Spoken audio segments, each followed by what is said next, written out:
I have got the definition of a typical sportsman on the show today. I've got the definition of a caffeine cowboy on the show today. Mr. Zach Ferenbaugh from the Hunting Public. Zach's been on the show several times over the years, and it is always just a phenomenal episode because Zach is just such an awesome guy. He is the best member of THP.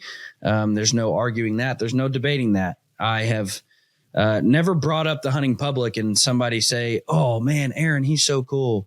It's always Zach. Let's be honest, because he's a fun guy and he hunts with a really fun style. He's just an outgoing dude.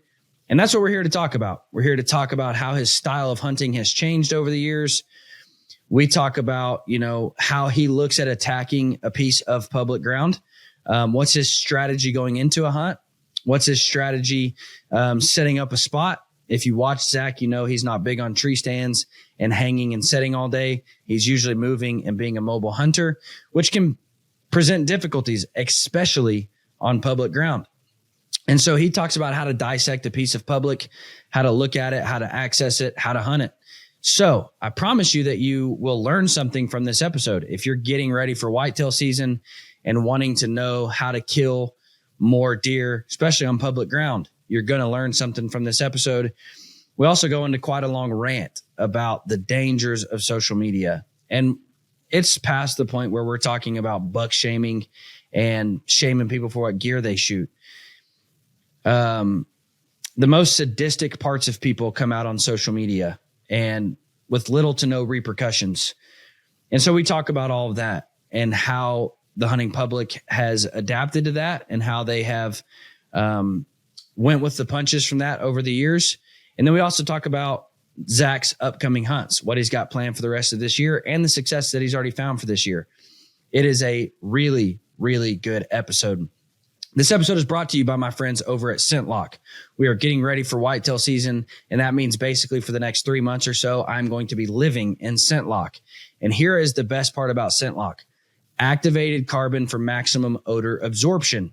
That means with less effort than other clothing, I can be absorbing more of the scent that my body is producing, which for whitetail hunters is a massive plus. Now, as we allude to in the episode, you do not have to go spend hundreds and hundreds and hundreds of dollars on clothing in order to be successful.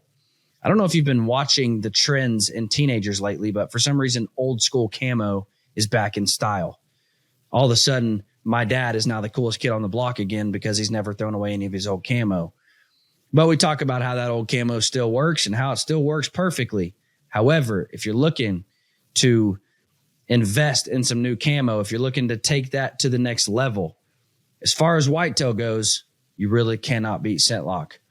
They also have it in the best pattern ever known to man, bottomland. And if bottomland's not for you, if you're not cool and don't like bottomland, they have a lot of other patterns and a massive selection. So whether you're looking at early season, mid-season, late season, rain, sleet, snow, doesn't matter. They've got something for you. So as you gear up for whitetail season, please go check out ScentLock. But let's jump in with Mr. Zach Ferenbaugh from the Hunting Public and talk what it's like chasing deer on public ground. For the true sportsman, it's more than a pastime. It's a way of life. Embrace the lifestyle of hunting, fishing, and the thrill of the wild. Live the life. Be typical.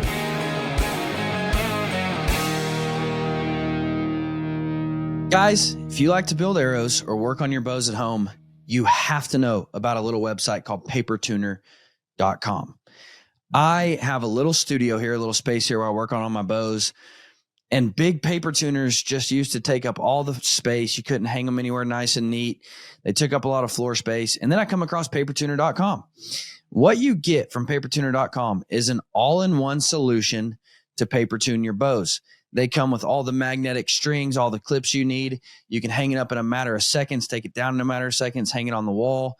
It is a phenomenal way to paper tune your bows. However, they also have incredible arrow spinners. They have arrow stands. if you don't have a place to hang your paper tuner, they even make tripod mounts so you can mount it on just a regular old tripod. Guys, papertuner.com is a phenomenal solution for little shops that just don't have a lot of space for a big old paper tuner. Guys, go check them out, papertuner.com. I promise you'll be glad you did.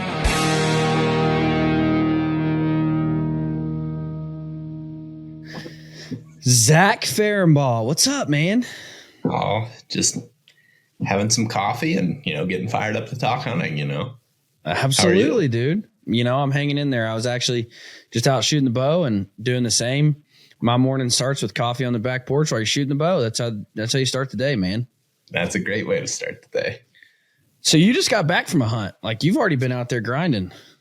Yeah, been actually out and back 3 different times now. So I went whitetail hunting early in September. Well, left at the tail end of August, and then kind of 2 trips elk hunting. Only successful on the whitetail one, though. The elk hunting this year was just a bunch of close calls and good stories with no meat to go home with, but still a good time, Where were you whitetail hunting at? We were up in North Dakota, so very open plains country. Yeah, a lot different than what I kind of grew up doing. It's kind of become one of my favorite things to do is just hunt that open country, and I don't know, just kind of be fooled by the deer in a different way than what I'm used to. Now, do you do a lot of elk hunting around your house there? Like, just, go out for the afternoons, or do you do more of out of state, week-long trips? More long trips, I'd say, than anything. I mean, I would say that the more I can travel and try new spots, that's become just one of my favorite things to do. I just love checking out new areas every year as often as I can. There's certain somewhat limitations to a degree, but just going to different areas and trying to learn, I guess, how animals are using. I mean, this goes for everything, not just elk, but one thing I've noticed is you can be in elk country and it look a lot different than a different part of elk country. And I think that that's just been super fun to, I mean, obviously it's the same for deer and turkey as well, but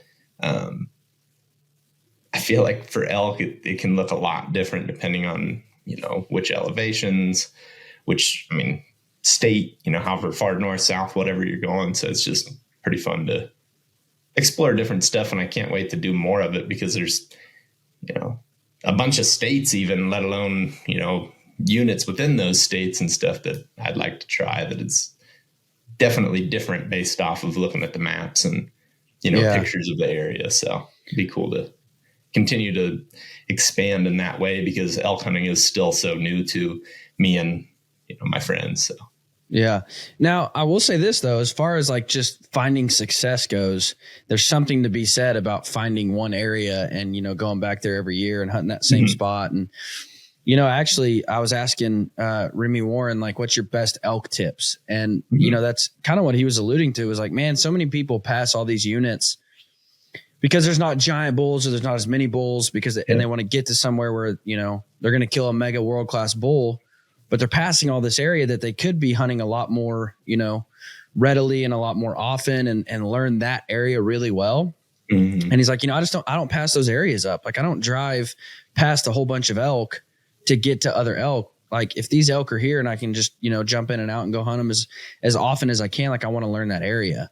Mm-hmm. And so but I'm like you too. I just like to try new stuff. I like to see new country. I like to experience new things. And like you said, man, bulls they might act completely different in different parts of the world. And you're in complete different terrain. And this area might offer you something completely different than this area. And it's just, there's something to be said about that too. You're learning more, you're experiencing more, you're seeing more, you're hearing more. So yeah, there's, 2 sides of the same coin, but I think it's good to have that spot to, I know this spot, I can go there. I know the areas. I know where the cows are. I know where the bulls are. I'm familiar with that area, but yet I still want to go out and try new stuff. Yeah. Yeah. I think actually this year was a time that we went back to an area that we've hunted in the past. And it's been a few years since we've been there, but it was just cool to kind of see how that compared to where we had been the last couple of years. And yeah, I mean, the number one thing was just some areas have significantly more water than others. And where we were this year had just, you know, some of those mountain ranges where like pretty much every little crevice has some amount of stream going through it. And I feel like that differs so much from a place that, you know, you might be walking a couple of miles before you come across an actual stream that is consistently flowing all year. And I guess the thing that I feel that was one of the first kind of like rules that I made in my head for elk hunting, at least trying to start, was find water. You at least have potential that you're going to have elk there. I mean, obviously not every single water source has elk on it or a herd living around it. But if you don't have that, it's going to be hard to find them, I think. And that's just kind of been one of the things that I used to start. But it's interesting to go to this area where there is water everywhere, because all of a sudden it's kind of like, okay, that's no longer this limiting factor. It's kind of just checking a whole bunch of different spots that have the water, where in the areas that it's limited, sometimes that can be helpful because you get hyper focused on those spots. And then, you know, they're going to be in, at least in my experience, I feel that they're going to be in semi close proximity to that water. So, yeah. So, and that's, you know, I remember thinking to myself, like the first elk hunt you go on, you're like, man, there's no way I'm ever going to learn this. Like there's thousands and thousands and thousands and thousands of acres. Like there's no way I'm going to. And then you go back the next year and it's crazy how much you're like, oh, dude, I remember that bull screaming off this ridge. Like I remember, you know, I remember all those cows right down here. And like, it's just crazy how much you remember from that. And you're right. Like you remember, okay, there was water here, but not a lot. Like it wasn't consistent. And then you remember, like, and it's just crazy how much comes to your mind from spending 1 week there. Like I was only here for 7 days. But dude, we lived on this mountain for 7 days, and you remember like, well, we camped down here because there was, you know, water right up that road or right up that ridge or whatever. And so it's crazy just how much like comes to your mind when you actually spend a week just diving into that mountain. You know what I mean? Mm-hmm. Yeah. We were saying like in ways, the areas that we were hunting feel smaller, and in other ways they feel bigger. Like, I guess when you explore more country and you find more animals, like let's say on year one, you hunt in this circle, and then year two, you hunt in this circle. Well, when you kind of expand that and you get a little bit further away and you find animals, you're like, well, now it hunts bigger, but also because you've spent time there and you're comfortable, it also feels smaller in a way. Right. So you're 100% right, man. Yeah. It's wild how that happens.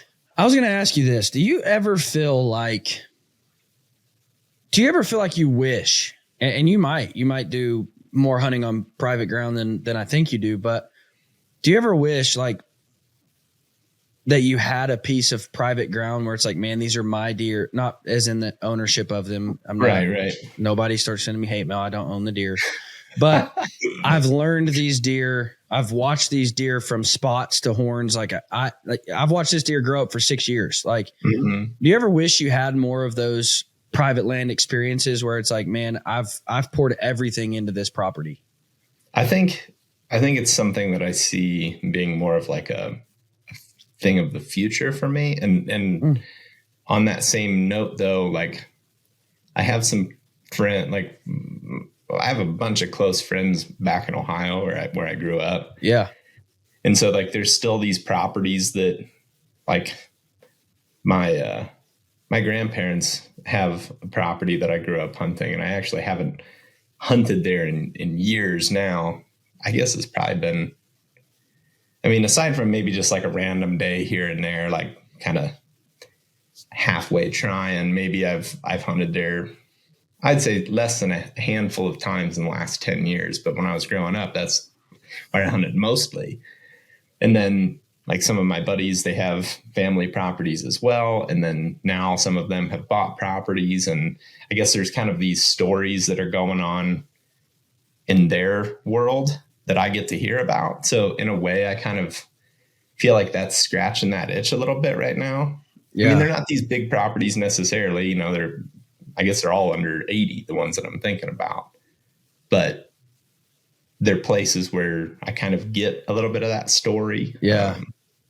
And get to see how, I guess, more interesting than really following the deer. It's more following the habitat.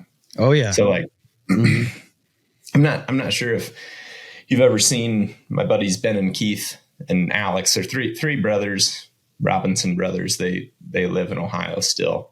I grew up with those guys. Like, we're truly like my oldest friends. You know, I've known them my whole life. Yeah. And they do a bunch of habitat work, and they do it on properties that, like, again, these family properties that I'm talking about, friends' properties, and then also places that they've made relationships and kind of work for the landowners. And so being able to see, since they've really, well, Ben actually has his own business now that is focused on this habitat stuff. And since they've started doing this, like even before he did his own business and like doing it on the properties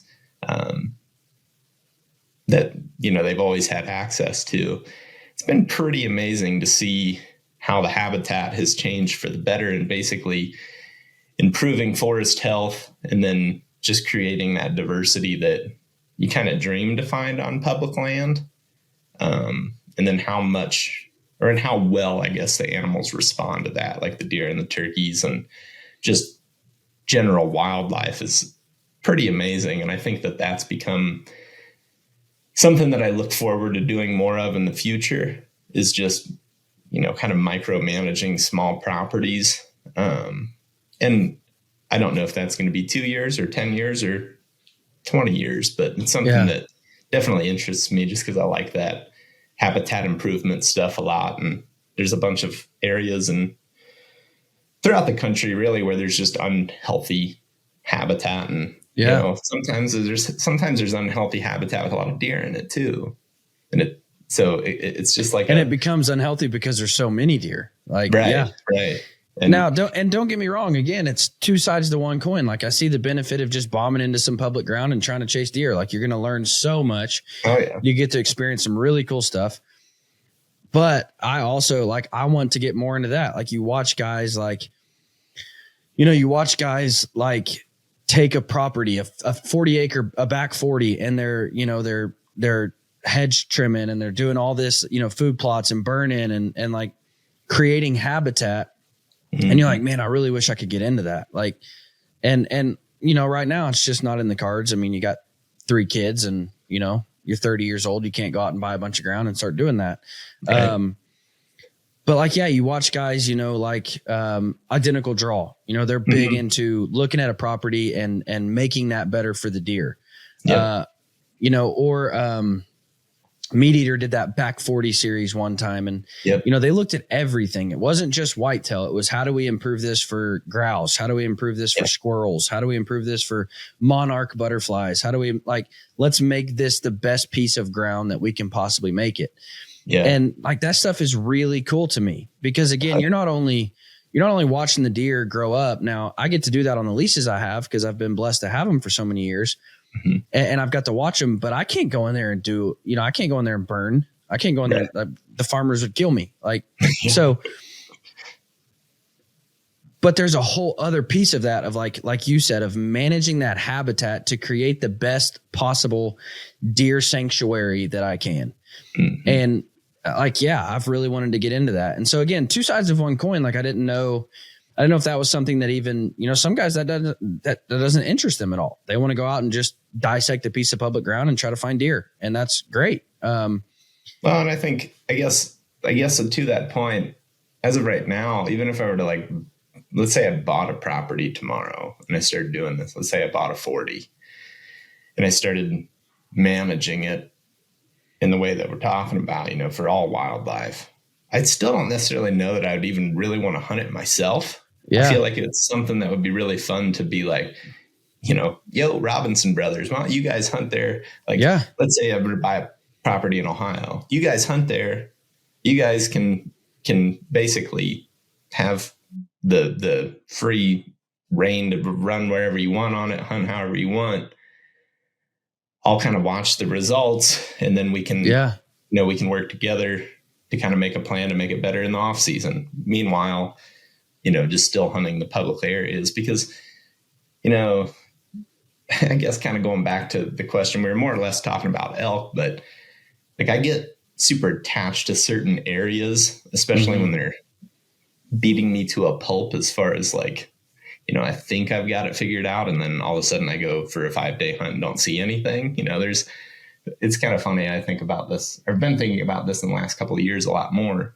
There are these areas that everybody in the hunting public has these like little side stories that are, I know, going on in our heads. Like, okay, I was hunting this big woods tract, and what in state X. And then I was hunting this river bottom in state Y, and you're kind of building this story in your head, and maybe the viewers are seeing like, you're seeing snippets of that, but like to a degree, you can't show every single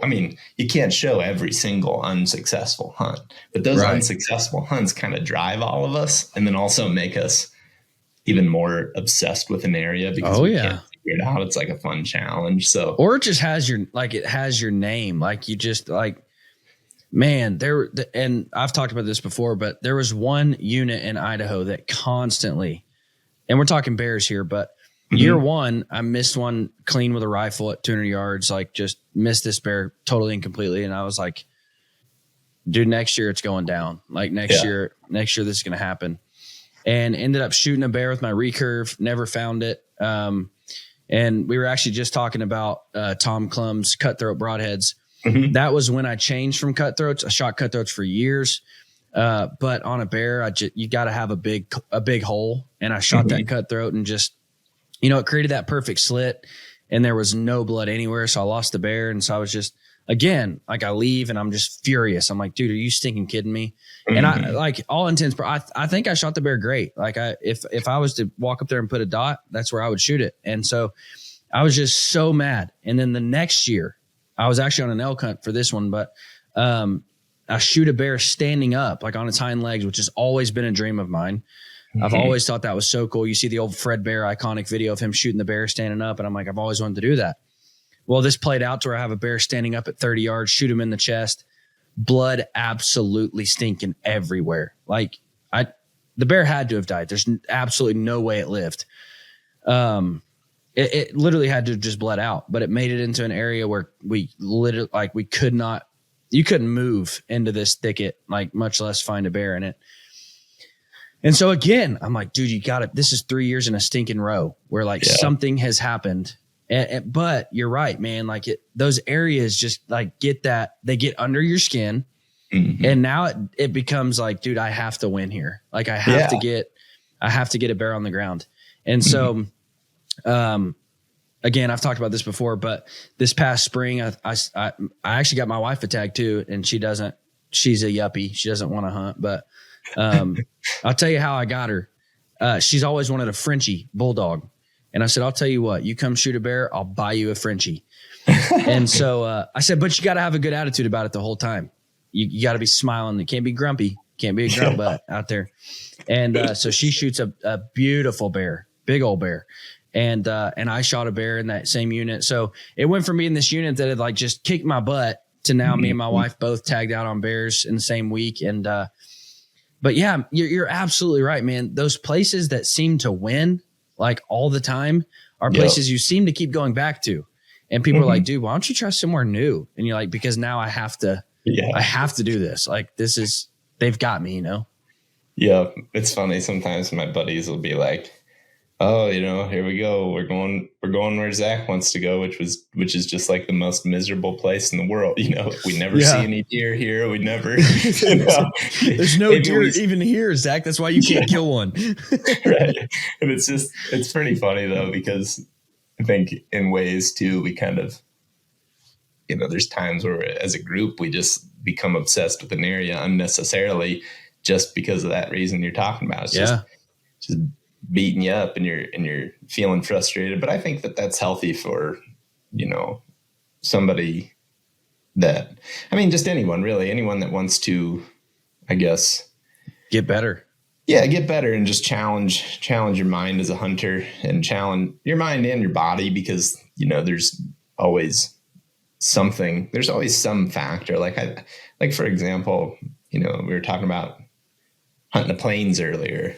Mm-hmm. And, if you compare that to hunting, let's just say a mountainous area, whether that be for elk or deer, but something with a lot of steep terrain going up and down a lot, it seems like it should be pretty easy. But then all of a sudden it's like, you start making measurements on a map and you're like, oh, well, that's a long way, and it's hot, it's sunny, there's no way to get away from the sun. I mean, and I'm not saying that's like, but it's a different challenge. It's just a different challenge. Yeah. It's something different to be conscious of, and like how to prepare correctly for those hunts may look a lot different than, hunting in the snow in the mountains later in the season.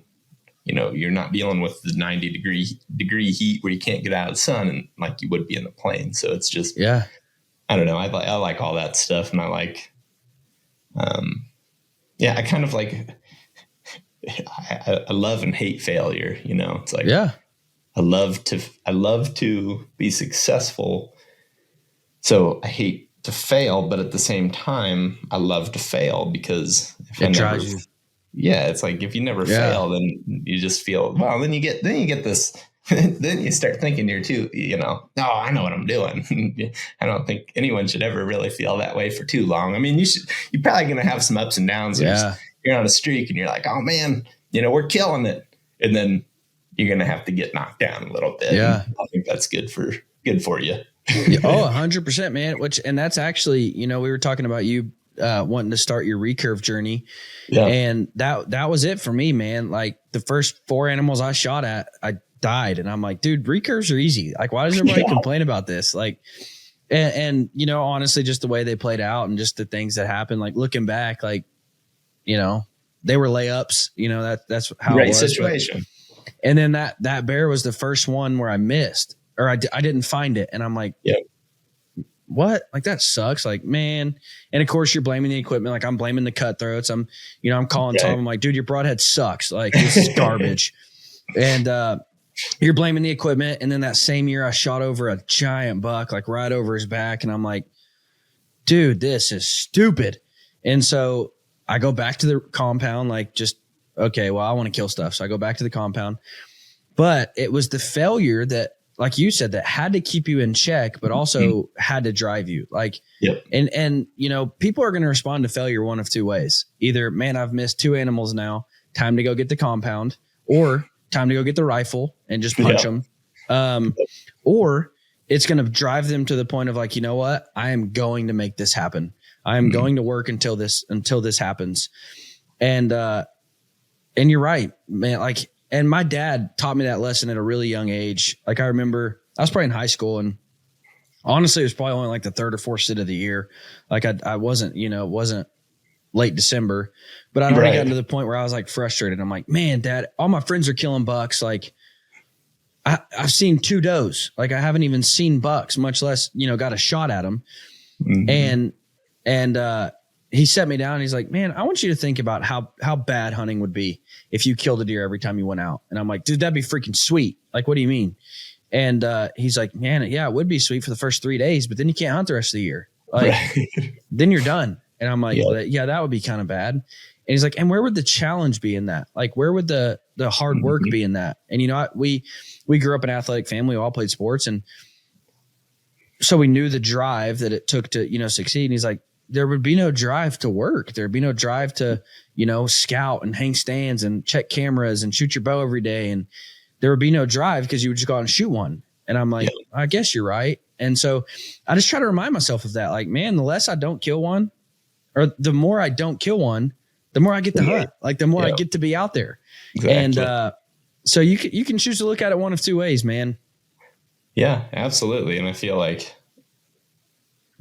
I guess we had a moment the end of one of the elk trips I was on where I wasn't there for this, but it was like part of our group. We were split into 2 groups, but anyway, my buddies Ben and Grant and Jake were all together, and they were sitting there talking about like, well, too bad, sorry we didn't get one, man. And Grant's quote was, well, it's what you dream of, hunting down to the wire, getting everything, squeezing everything out of it. So like, while we didn't get one, at least we got to, play the whole game. And it's like, pretty dang good way to look at it, if you ask me. Yeah. And you've been on that hunt too, where it's like, night one, you tag out, and at first you're pumped. At first you're pumped, but then the rest of the 3 days or 4 days, however long you're there, you're like, man, my buddies are still out hunting. Like, I wish I was out hunting. Like, and I remember a video of Steve Ranella took somebody out hunting, and they shot one like night one, and he's like, I really wish you would have had to work for it a little more. Like, because those nights laying in your tent of like recalling the close calls and like replaying what could have happened, that's what makes it fun. That's what makes it so special when it does happen. Yeah. And so sometimes when it comes too easy, you're like, that was too easy. Like I didn't have to work for it. I didn't have to, lay up at night wondering if it was going to happen. I didn't have to, like, that was just too easy, Yeah. But yeah, man, again, it's one of two ways to look at it. Like, I don't complain when I kill one night one, but there's definitely times where you're like, man, I wish I would have got to chase them a little more. Like, I wish I would have got to hunt a little longer. The thing, I guess, just to wrap that up, it's like, usually though, I'm on the, like, okay, we've been here, we've messed it up enough now. Okay, or I'm like, man, one of these days we'll walk in and day one we'll knock something down on a trip. And then, so it's like you said, there's pros and cons to both, but it is funny how, like, the times where you're on day 7 and you're like, ooh, I don't know if we're going to pull this off. Then you start thinking, man, I wish we would have, I wish it would have been sweet if we would have got one on day 2 or 3. Yeah. Right.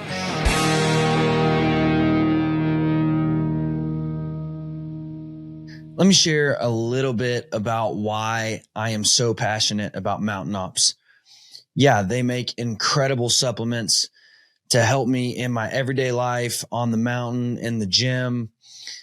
Great supplements. However, they also support my rights as a hunter. They're also Christian owned, which is something that I value a ton.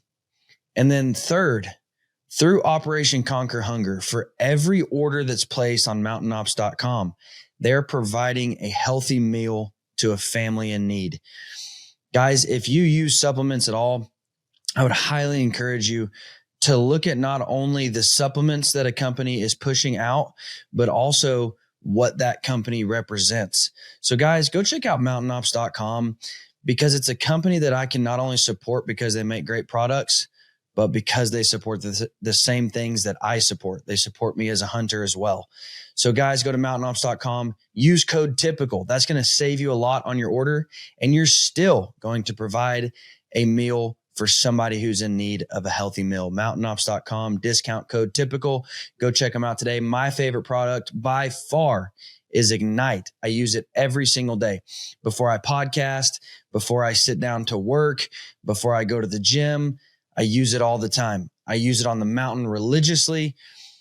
Ignite is my favorite product by far. However, they have a full line of supplements to help you conquer the mountain, conquer the day, conquer work, whatever you're looking to do.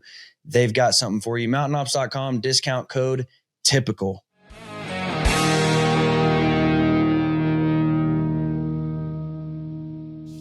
So I was going to ask you, seasons are kicking off. Like, people are getting ready. They're sighting in their bows, they're tuning them up. And I'm going to give you a specific piece of public ground. I'm going to help out my buddy. This is his first year bow hunting since, he was a kid probably. Just called me up a couple weeks ago and was like, I think I'm going to bow hunt again. And I'm like, really? Like, cool. About time. And so he lives, so you can start pulling this up on OnX. He lives on Call Lake, and which is in Oklahoma, and there's a lot of boat accessible only public ground. And so he lives on the lake. He's got a boat, and he's like, dude, I'm just gonna go, try to hunt this public ground.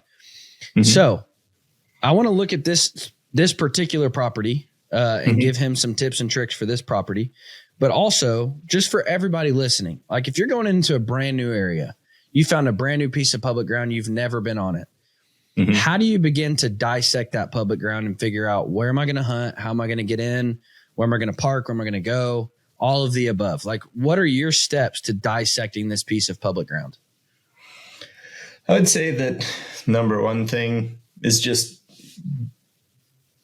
definitely looking at the map from just an access standpoint. Like, where can I get into these areas? Whether that be specific lots or pull-offs that I can see on the map or just roadside parking, whatever. And then also, like, obviously looking at laws, like certain like wildlife management areas, for example, or like walk-in pieces may have like parking specific. So marking those, if they're not already marked, sometimes on OnX, maybe they have those already marked, or the state's it's not necessarily OnX doing it, but the state has, posted that. So then OnX has access to that, whatever. So now you see where all those access points are. And then I guess just looking at like how I would assume most people are going to go in from there. Like, if there is a parking lot with a trail that goes back and then goes through kind of, let's just say, an overgrown field or pasture, and then makes it back to a timber stand. I mean, this very just basic stuff, I suppose. But if I can tell that that's probably how most people are going to access it, I might look at something a little bit different because of that. Maybe I don't even want to check it out as bad if I can tell there's, super obvious trail access through it.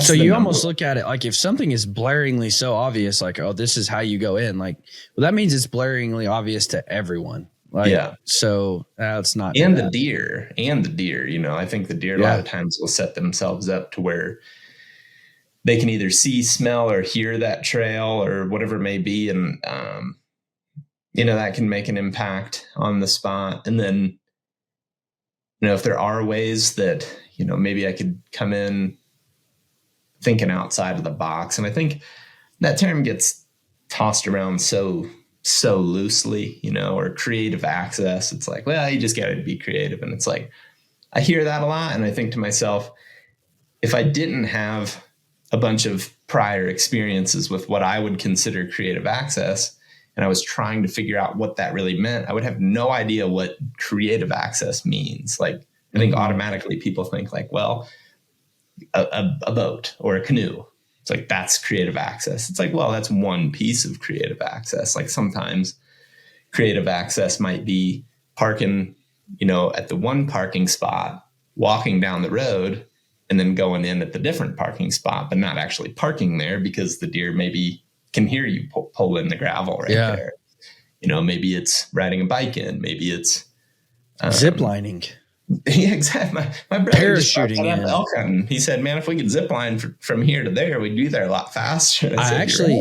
So there was a dude in El Dorado, Kansas, shot the number 2 non-typical whitetail in the world, and they created a zip line to get into this property. They couldn't cross this creek, and but they wanted to hunt on the other side of the creek, but couldn't easily cross the creek. Yep. And so they built a zip line. And dude ended up ziplining in and shooting this banger of a whitetail. Ended up being number 2 in the world. Creative access. Very creative. Like, I mean, I'm like, well, dude, next time just hire a helicopter and jump out and parachute in. Like, that would be dope, Yeah. That's another thing every elk hunter says. Like, man, if we just have a helicopter come and pick this elk up once we've got it down, life would be a lot easier. Yeah. If I just had that Jimmy John money, it'd be easy.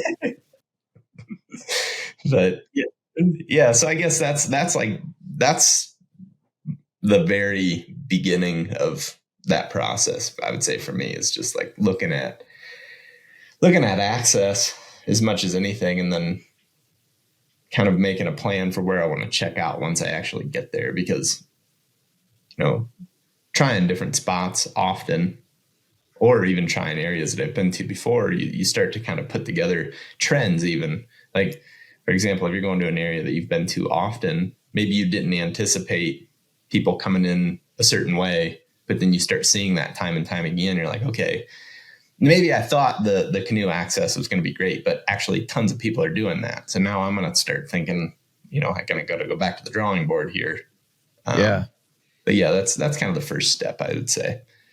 Now, when you attack a piece of property, walk me through, like, again, brand new property. And it's a little different for him because he lives on the public ground. Like, yeah, he lives right there, so he can kind of hunt it almost like private ground. But when you're attacking a new piece of private property, public property, night one, are you hanging cameras, and that way you can kind of, build an inventory and see where deer are going? You do a hanging hunt and just kind of, get high up and, do a scouting sit where you can see a bunch of stuff. Like, how do you go about attacking that property once you get boots on the ground? Well, the first thing, even before boots on the ground, is a good drive-by. Like all the way around it, yeah. Yeah. Whether that be open country or timber, I think there's a lot of things that you can't really predict on the map. And we've been saying this for a long time. It kind of just started playing out in the early years of traveling.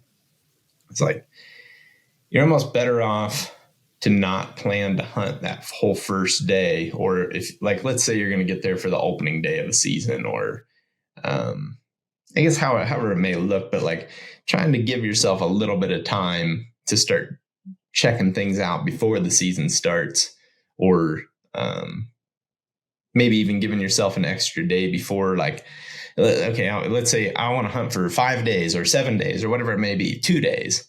If you can give yourself like even just an afternoon to go cruise around, look at things from the road, I think that's extremely beneficial, because there's so many things you can find just by covering ground, and they're more general things, like not necessarily something super specific all the time.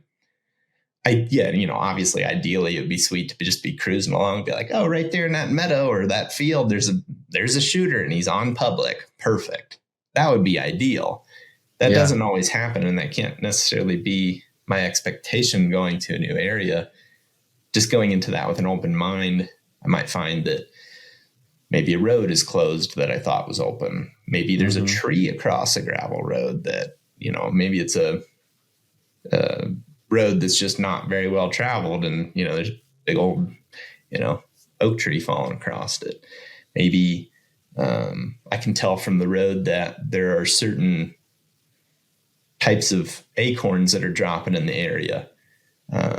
Food sources, you can kind of pick up on. You can also catch trails crossing the road, tracks crossing the road. Little details like that can actually end up going a really long way. I feel like when you're new to an area, or have even been around it, year to year, certain things change. Like some of the big woods areas that I've hunted, the deer are in totally different areas one year to the next. And I mean, there are places that I've hunted for 5, 6, 7 years straight. It's like, man, this year it does not look like it did last year. Or, right. Like there's this one spot that comes to my mind where it was like 2020, they were on one specific oak tree. And every year since, I've never seen anything even close to what it was that year. To where, I mean, you could almost be in a different state. It's like, it's not the same as it was that year. And I'm sure someday it'll be that way again. And when it is, we'll probably be in more deer. But, until then, it's just, who knows what's going on, I shouldn't say who knows what's going on. It's not as straightforward as it maybe was that year. You gotta invest a little bit more time and figuring it out. I actually talked about that today, even as far as a private property goes. Like even if this has been your family ground for 20 years, so many guys fall into the habit of like, well, that's where my tree stand's at. That's where I'm going to go hunt. That's where the deer have always been. But something could have changed. Like there could be, like you said, talking earlier about elk, maybe a creek that usually holds water isn't holding water that year, or vice versa. Or maybe, there's been a tree that has fallen and closed off the deer's pinch point that they usually travel through. Like there's so many things that could have changed. Or, the food source that has been producing isn't producing that year. I mean, anything can change. So while there's value again in knowing your property, there's value in like, man, I hunt here every year. I know every single deer that's on this piece. Like this is my ground. There's value in that, but you also can't just hunt it like you've always hunted it. Things change. I mean, and that's a perfect testament. Yeah, absolutely. You have to have an open mind. And I've there have been times where I've thought to myself, like, I would never hunt this property this way. Like, you would get busted too many times. And then the next year you're like, looks like I gotta go hunt it that way. Like, looks like I said I was never going to do that, but that's what you have to do now. And you completely change what you've done for the last 4 years, 5 years to go do something that, you know, in the past, it always looked like that would be a terrible idea, but now that's what you have to do. And so, yeah, you've got to be flexible, man. You've got to be able to change what you've always done. Mm-hmm. Yeah. And I think, you know, like once you get to that spot, and again, like, I guess I do feel this way for no matter what type of ground it is, big, small, public, private, whatever. I think the next step is kind of, once you've made your drive around, like, what are some of those obvious or more or less obvious routes to where you can kind of speed scout an area is just one more step in, especially if like you didn't see any major trends driving around. Like, let's say, like, you know, I drove around, I didn't really see any acorn producing oaks, or I wasn't seeing anything browsed from the road on any edges. I wasn't seeing a whole lot of tracks crossing the road. Maybe they are spending more time down in the low ground. So now I got to maybe put boots on the ground and kind of just make a speed scout through a creek bottom. And I say speed scout, but like, it's also kind of just mobile hunting, you know, just moving. Just kind of still hunting your way through it. Yeah, exactly. And I like doing that, especially as it gets later and later into the season, and deer just kind of inevitably have to be on their feet more because it's getting colder. The rut starts, you know, kind of taking place, and even after the rut, again, it's you know, different circumstances, like different demands for the deer. So they got to just be on their feet a little bit more. And I feel like as the season progresses, you're more likely to pick up on something on foot, as long as you're taking your time and you're being extremely conscious of your surroundings and stuff like that. But then there's advantages of that in the early season too. You can kind of make a speed scout even faster because there's leaves in timber settings, I guess. There's leaves that may just be preventing the deer from seeing past about there, you know? So yeah, I think there's benefit to doing that in general. And then I would say that also ultimately leads to finding sign and then comparing sign. So we'll just use a couple of basic situations. Like, let's say you walk down a ridge and then you walk down a creek bottom, or maybe you make a loop up on the ridge and then you drop and you go through the creek bottom. Say, okay, I see sign here in the creek bottom that looks like this. And then I see sign over in the ridge that looks like this, but that creek bottom sign, you know, there's something else going on down there. So now I'm going to look at all those other places that I've pinned prior. Yeah. And then start walking those that are similar. So like looking for similar habitat types on a map to where I'm finding that best sign. Maybe in some situations that's in a clear cut or a select cut, or, you know, one specific stand of timber that has the acorn producing oaks. Maybe that's down in the swamp. Maybe that's, you know, that creek bottom that's got a little bit more diversity because there's a little more water down there. Or maybe the limiting factor is the water itself.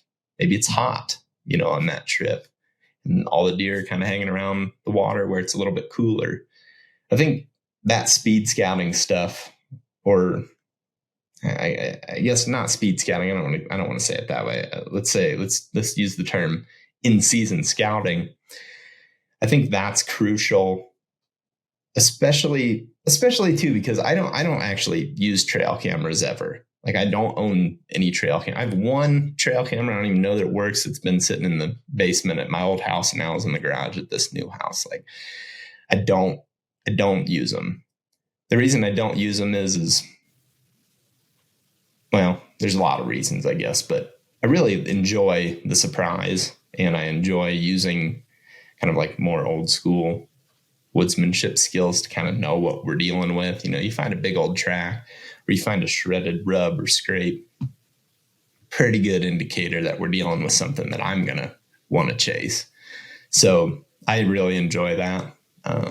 And because I don't have those things out there, I'm getting no information other than what I can be figuring out in the moment. And I think you're such a pimp, dude. Like I always say I'm going to do it because I miss, like, and that's what I say is like, I miss when you were a kid and you're like, okay, I don't know what's here. I know there's some tracks going through here. I know I threw some old pumpkins and apples out here and they're gone. Like I know there's something eating these, but I don't know what they are or how big they are or what it is. And then the first time you see a doe coming through, you're like, holy crap, it is deer. Like there's deer here. And then you see a buck and you're like, holy crap, there's a buck in here. Mm-hmm. Like it's a forky, but there's bucks in here. Like that's so cool. Yeah. And I miss that excitement of like, I have no idea what's coming. Don't know what it looks like. Don't know how big it is, but like I've seen tracks, I've seen rubs, I've seen scrapes. I know there's deer here. And so I've always told myself like, I'm going to get one property to where there's never a camera, and you just hunt it and just enjoy the surprise. I still haven't yet. Cause I'm a coward, but, I'm just not as cool as you. I had a moment last year where I was like, WWZD, what would Zach do? And that's what I have tattooed on my arm. That way, every time I'm hunting, I can just look at it and say, I need to make Zach proud. But no, I was bored. I was sitting in my tree stand and I'm like, dude, I know there's deer all in this stinking hardwoods. Like, I'm just going to get up and still hunt this. Mm-hmm. And so I'm still hunting this property. And I got down in this sandy bottom creek and I'm just walking up the creek. Well, there was a tree down across the creek. So I'm like, dang, I got to get out of the creek. And there was a big, like, I'm like, I'm going to make a lot of noise getting out of here. Mm-hmm. And so I get my grunt call out and I'm like, I'm just going to jump up here, but I'm going to be grunting the whole time I do it. Yeah. And so like, I just run up the bank of that creek, but and I get to the top and I look down and there's a mega stud buck. Like I'm talking like 160 and he's like 5.5 yards from me, but because I was grunting, he never moved. Like he was bedded with a doe, so they never moved. And I'm just like standing there. I couldn't shoot him. There was still the same big tree was still in the way, but he's just standing like he's laying right there. And I never got a shot at that buck, but I'm like, dude, Zach would be so proud of me right now. Yeah, that is sweet. That is sweet. That's a very cool, I guess, example of just, hunting your way through an area and being a little bit more on the aggressive side to hopefully just figure something out. And then, while you didn't get a shot at him, like for one, you learned that obviously grunting like that can get him to stay calm. Even though you're making a bunch of noise, confuse him into thinking you're a deer. But then also you learn that he's in the area. So now you're like, okay, the hunt goes on, I guess. Well, I had this guy called me one day and he was kind of new to hunting, but he's like, dude, I got to my tree stand late. Like it's already shooting light. What do I do? And I'm like, if I was you, and I knew the property he was hunting at, so he could get really close to his stand on a field without ever making any kind of noise. Mm-hmm. Just like walk through the wheat stubble and get to the field edge. And I said, when I get to that field edge, I would just go in there as quick as I could, but I would grunt the whole way to my stand. Mm-hmm. Like I would make noise in the leaves but I would be grunting the whole time. And I would get up in my tree as fast and as quiet as I can. And sure enough, dude, he said, once I climbed that tree, I had two bucks come to where I had just came. And I'm like, well, yeah, dude, they heard you coming through there and it sounded like you were chasing a doe. Yeah. And then you stopped, like the grunting and the running stopped. So they thought you got the doe. Like, and he's like, dude, that was the best thing that's ever happened. And so I like after when I was walking to that creek, I just started thinking about that. I'm like, well, I'm here in the middle. I'm in their bedroom. Mm-hmm. So if I've got to make a lot of noise, just grunt while I'm doing it. And sure enough, it worked. I mean, I didn't spook that buck, didn't spook that doe. Eventually they got spooked, obviously, and ran off. But, yeah, man. So that leads me to another question. If you're doing that sort of still hunting, do you have anything? Are you carrying a saddle or a light climber or anything like that to, you find somewhere and you're like, dude, I got to get up in this tree? Honestly, not in the last 5+ years. I mean, I feel like around probably 17, 18, those are kind of the final years where I was having that as like something that I had with me at all times, or had like the intention of getting into a tree. I would say majority of the time now, I don't worry about getting into a tree unless I feel like the situation really is calling for it from a visual standpoint. Like, for example, if I am hunting an area that's really flat, but has a bunch of cover low, but yeah, you could get into a tree and then see down into that. Like a basic, I guess, picture to paint would be like a CRP field, yeah, or maybe like a CRP wetland area type kind of mixture where you're kind of getting swamps and grasses, but then there's still some taller trees. If that's the situation, then maybe I do go in, see it the first time, and think, okay, if we get up in this tree, then we're going to be able to actually glass down in there. And I mean, obviously make a setup where we could shoot something, but then also be getting a visual where we're looking down in there and potentially advancing that setup, like moving it up, getting a trend, more of an observation sit type of deal. But I'd say for the most part, no. I just do a lot of marking the sign that I'm seeing, potential setups. So like if I'm moving through a spot and I notice some really good ground cover, I might think, well, the next time I'm here, maybe this is where I'll start in the morning. And then I could set up there.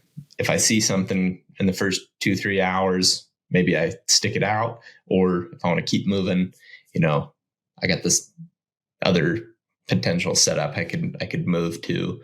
I like to pin things like that. And even sometimes I'll be doing that. Well, I shouldn't even say sometimes. I'll be doing that during turkey season even. It's like I'm moving through hunting turkeys and I start looking at a spot. It's like, man, you could really just post up right there. Or this scrape is looking like it's probably opened up at some point every year. I want to come back and look at this one time.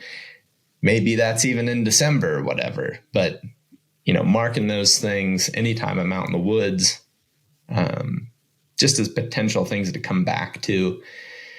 I've gotten to a point too where I track everything that I do. I mean, I literally track my drives so I can go back and look like, where I've been in the country. It's pretty neat. And then I'm talking to people that, I might be, let's say I'm in Texas and I'm talking to somebody that like, yeah, man, I used to live in that part of Mississippi.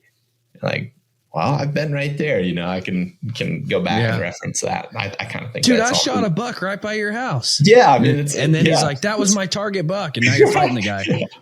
Yeah, it has happened where I've talked to people and been like, I've literally hunted right next to where you live or where you used to live or whatever. So I think that's kind of cool. But then, when you go in and you do these scouts and you track and you pin little details, the more of that information I found that when I pin more, I'm happier later than if I just skip over things. And if I have that tracker on there, even if it's like that night, I can go back and be like, okay, we saw a doe there. That scrape was there.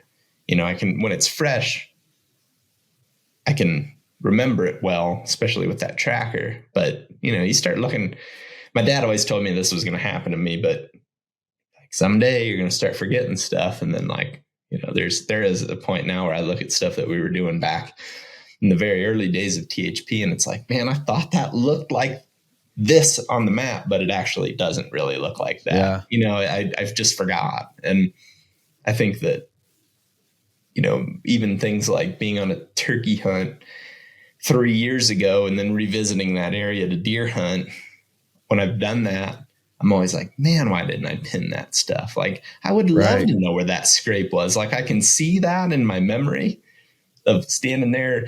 We've just called to a turkey, got no response. And now we're standing here looking at this scrape.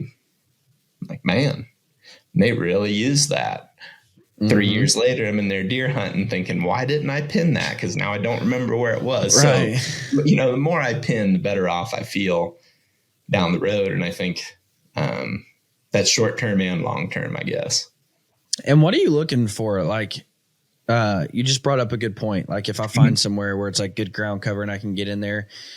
So from somebody who doesn't use a lot of tree stands or saddles, like, how do you make your setups here? I mean, are you trying to brush in something real quick, or do you just find, a natural thing?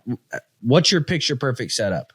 Picture perfect. Like, we've been saying for a while now, like if you can get some vertical cover and horizontal cover, that's doing a lot to break you up. Like you look at head and shoulders, which is usually what's exposed, whether you're standing all the way up or kind of kneeling down or sitting down in a ground setup.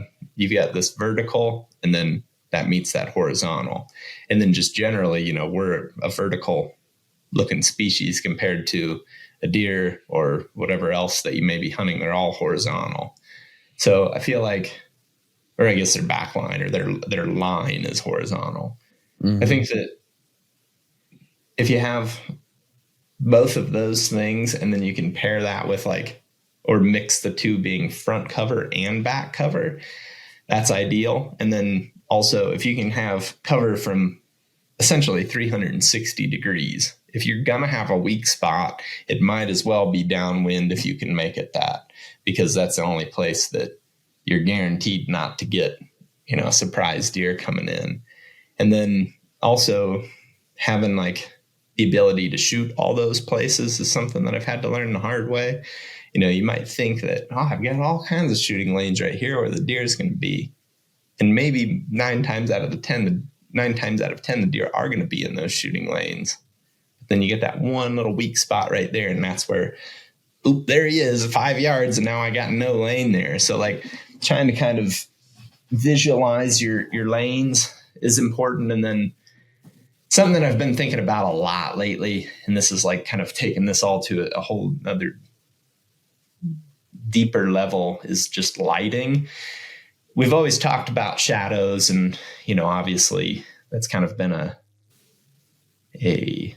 pretty typical thing people have talked about in hunting. Like if you can stick to the shadows versus standing in the sun, you know, you're obviously going to be better off. But also thinking about it from the standpoint of like, where are the contrasting lights from different angles? So for example, if I'm sitting in this brush pile or like a deadfall, let's say it's a big log that's up against another log.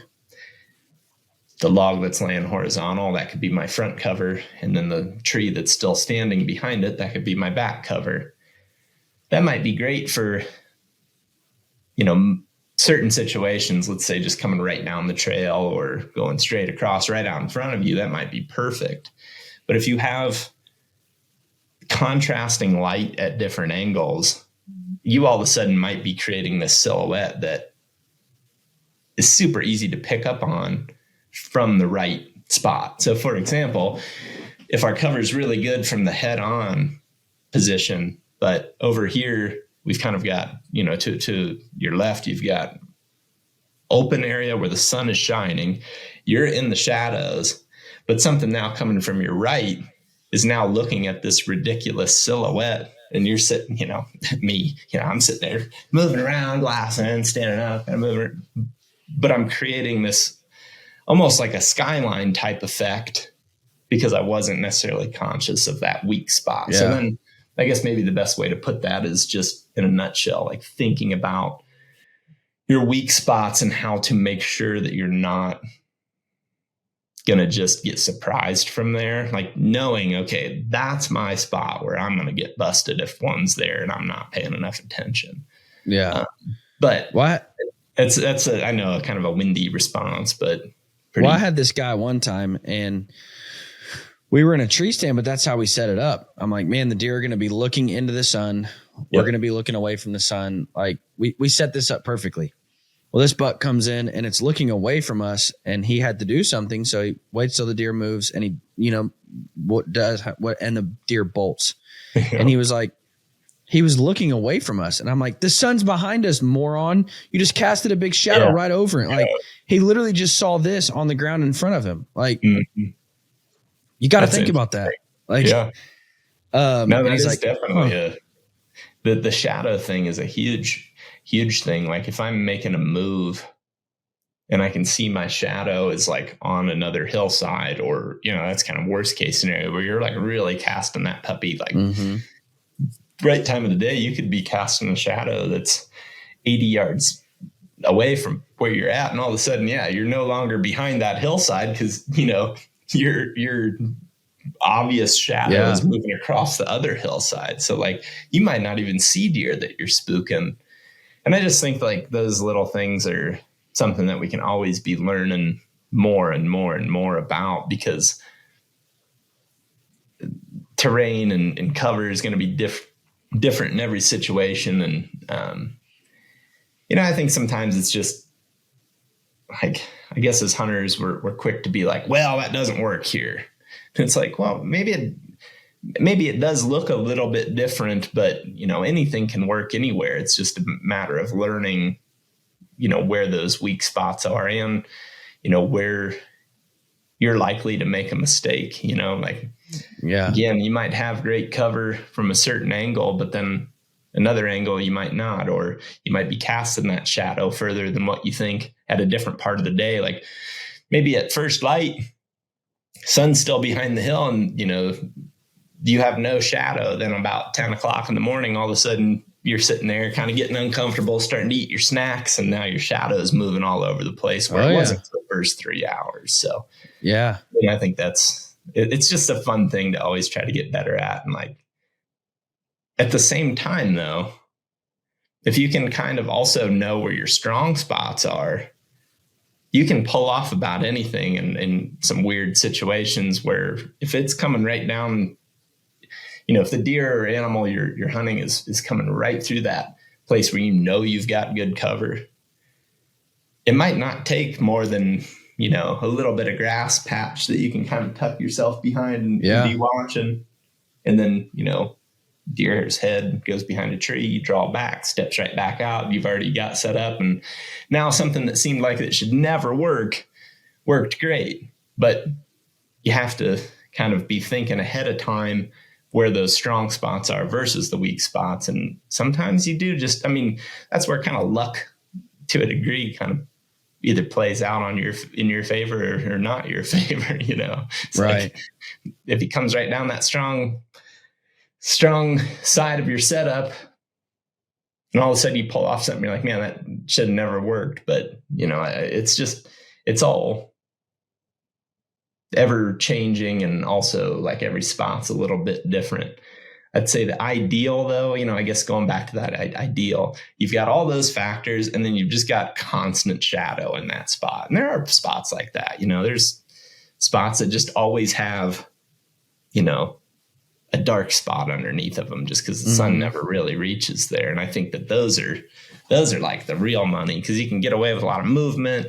Sometimes maybe you can stand up and you can get a little bit better of a visual. Like I love a setup on the ground where I can stand and like sit, stand, hear something. Do jumping jacks. Like, Yeah. I mean, I feel you.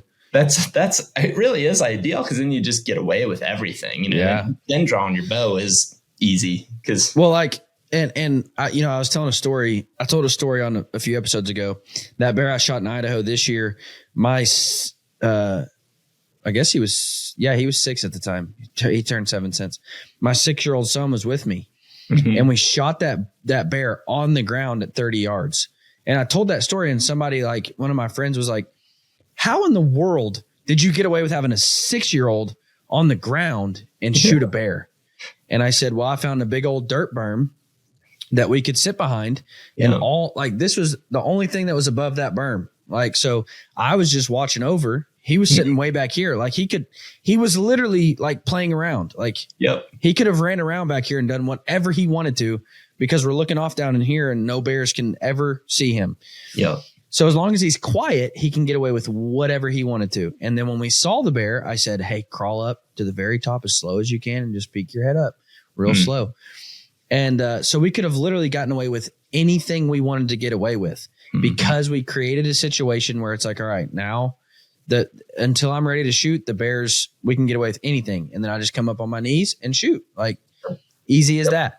And so, sometimes it's not that easy to find a situation where it's like, I can do anything I want here and be perfectly fine. But, there's a big open area behind us. I knew no bears were going to come from here. So it's like, man, we can just sit here and do whatever we want.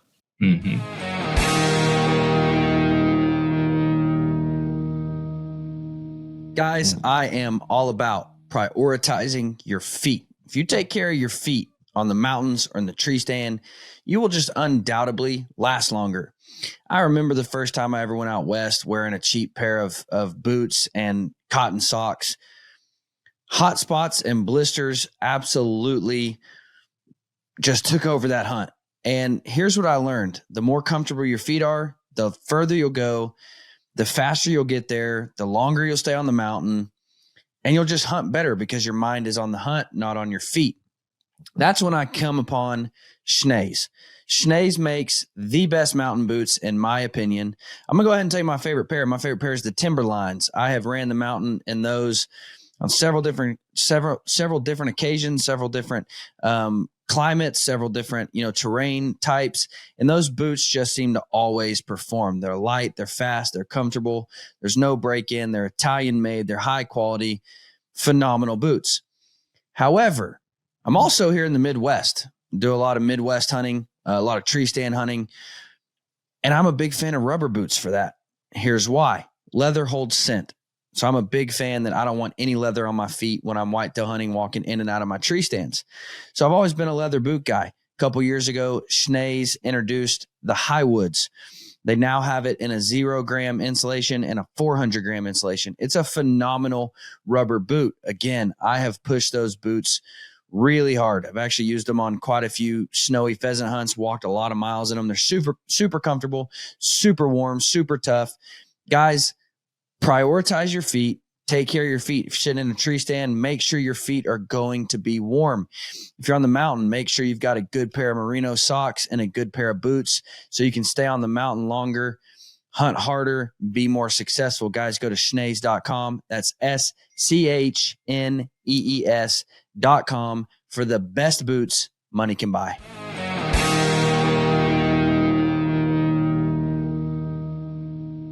You said something, and I think it's time we get down to the nitty-gritty that everyone wants to know.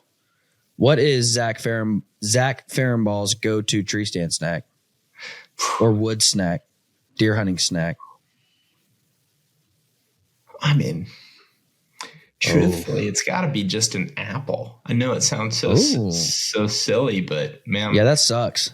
That's like one of the worst answers I've ever heard in my lifetime. That's good. I like that. I like that that's the worst answer that you've had. I kind of wish you were like a grumpy person, because if you were grumpy, I'd be like, well, yeah, dude, if you'd eat some chocolate every once in a while or something, you'd smile more. Here's the spin though. Have you seen those squeezable peanut butters? Peanut butter. Oh, okay. That and apple, son. That's some good stuff. Okay. All right. Now I can get behind that. Yeah. My go-to is an Uncrustable, man. Like there ain't nothing better than an Uncrustable. Mm-hmm. I every year, dude, I just go to Lowe's, buy a couple and like the 75 packs or whatever they come in, and they sell keep them those in the freezer. Lowe's?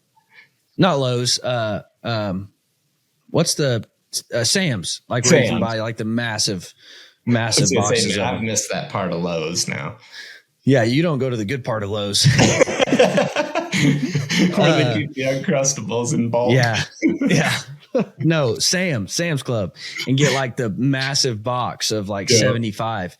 And then my kids are pumped and they're like, yeah. And I'm like, don't touch these. These are mine. So before I ask you what's next for the hunting public, like what can we expect to see? Share a little bit about what you have seen change over the course of however many years from the hunting public. Like within like hunting itself, or within the hunting public itself, or what, like, or just anything?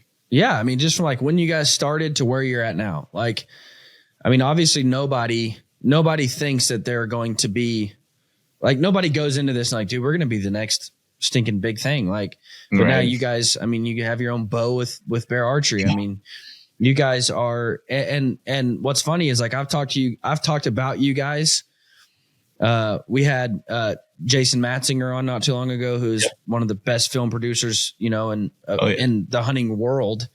And we were talking about the value that you guys bring. Like, and to hear Jason Matzinger praise you guys is like, dude, they're the real deal. I mean, you really are. And I love what you guys do. I love how you do it. I love how real you are. Mm-hmm. But nobody goes into this thinking like, dude, we're about to be the stinking next big thing. Right. So what have you seen change, from the beginning of THP and just kind of how it started to where it's at now? That's a good question. I feel like it's funny.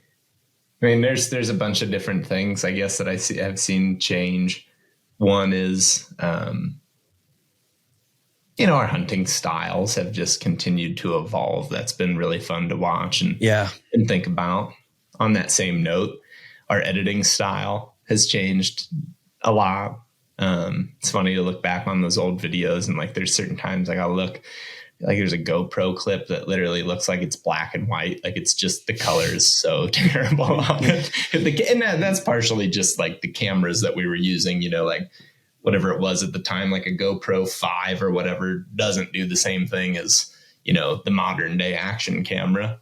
And just kind of the ability to know how to make that look more like the other camera, just like with a little bit of editing of the color of it. I mean, just silly stuff like that. I would say like the way that our videos are put together too, are like, there's still that same base of like the hunt itself, the strategy behind it. But then there's also just a lot more fun in it. I think even than the beginning, like, I think that was one of the things that I guess was maybe different about it originally, was just guys having fun. But I feel like there's even more fun in the videos now. Like I enjoy them even more than I did back then, which I guess is what you would hope, right? Like it was kind of the hopeful evolution of it. So I just really love watching videos that, are old and new, and then comparing those and just seeing like, I could keep doing more of that, or, maybe I need to go do more of what I was doing. It's always changing and When do you think somebody's going to come out with the hunting private? I've actually noticed there is a channel called The Hunting Pressure, which I think is incredibly creative. THP, The Hunting Pressure, and that's pretty good. It's pretty hilarious. Maybe I've watched some of their videos, so that's a funny one to me. The Hunting Pressure, because it's like everybody really is. Speaking of pressure, I mean, is there a lot of pressure to be the best member of THP? Oh no. There's no pressure at all. That's good, I don't man. think so. I don't even know. That means you just do it with ease. Like that means like it just comes naturally. You can tell the rest of them busters I said so too. I feel like the thing that's just cool and true is like everybody's in such a different situation. Yeah.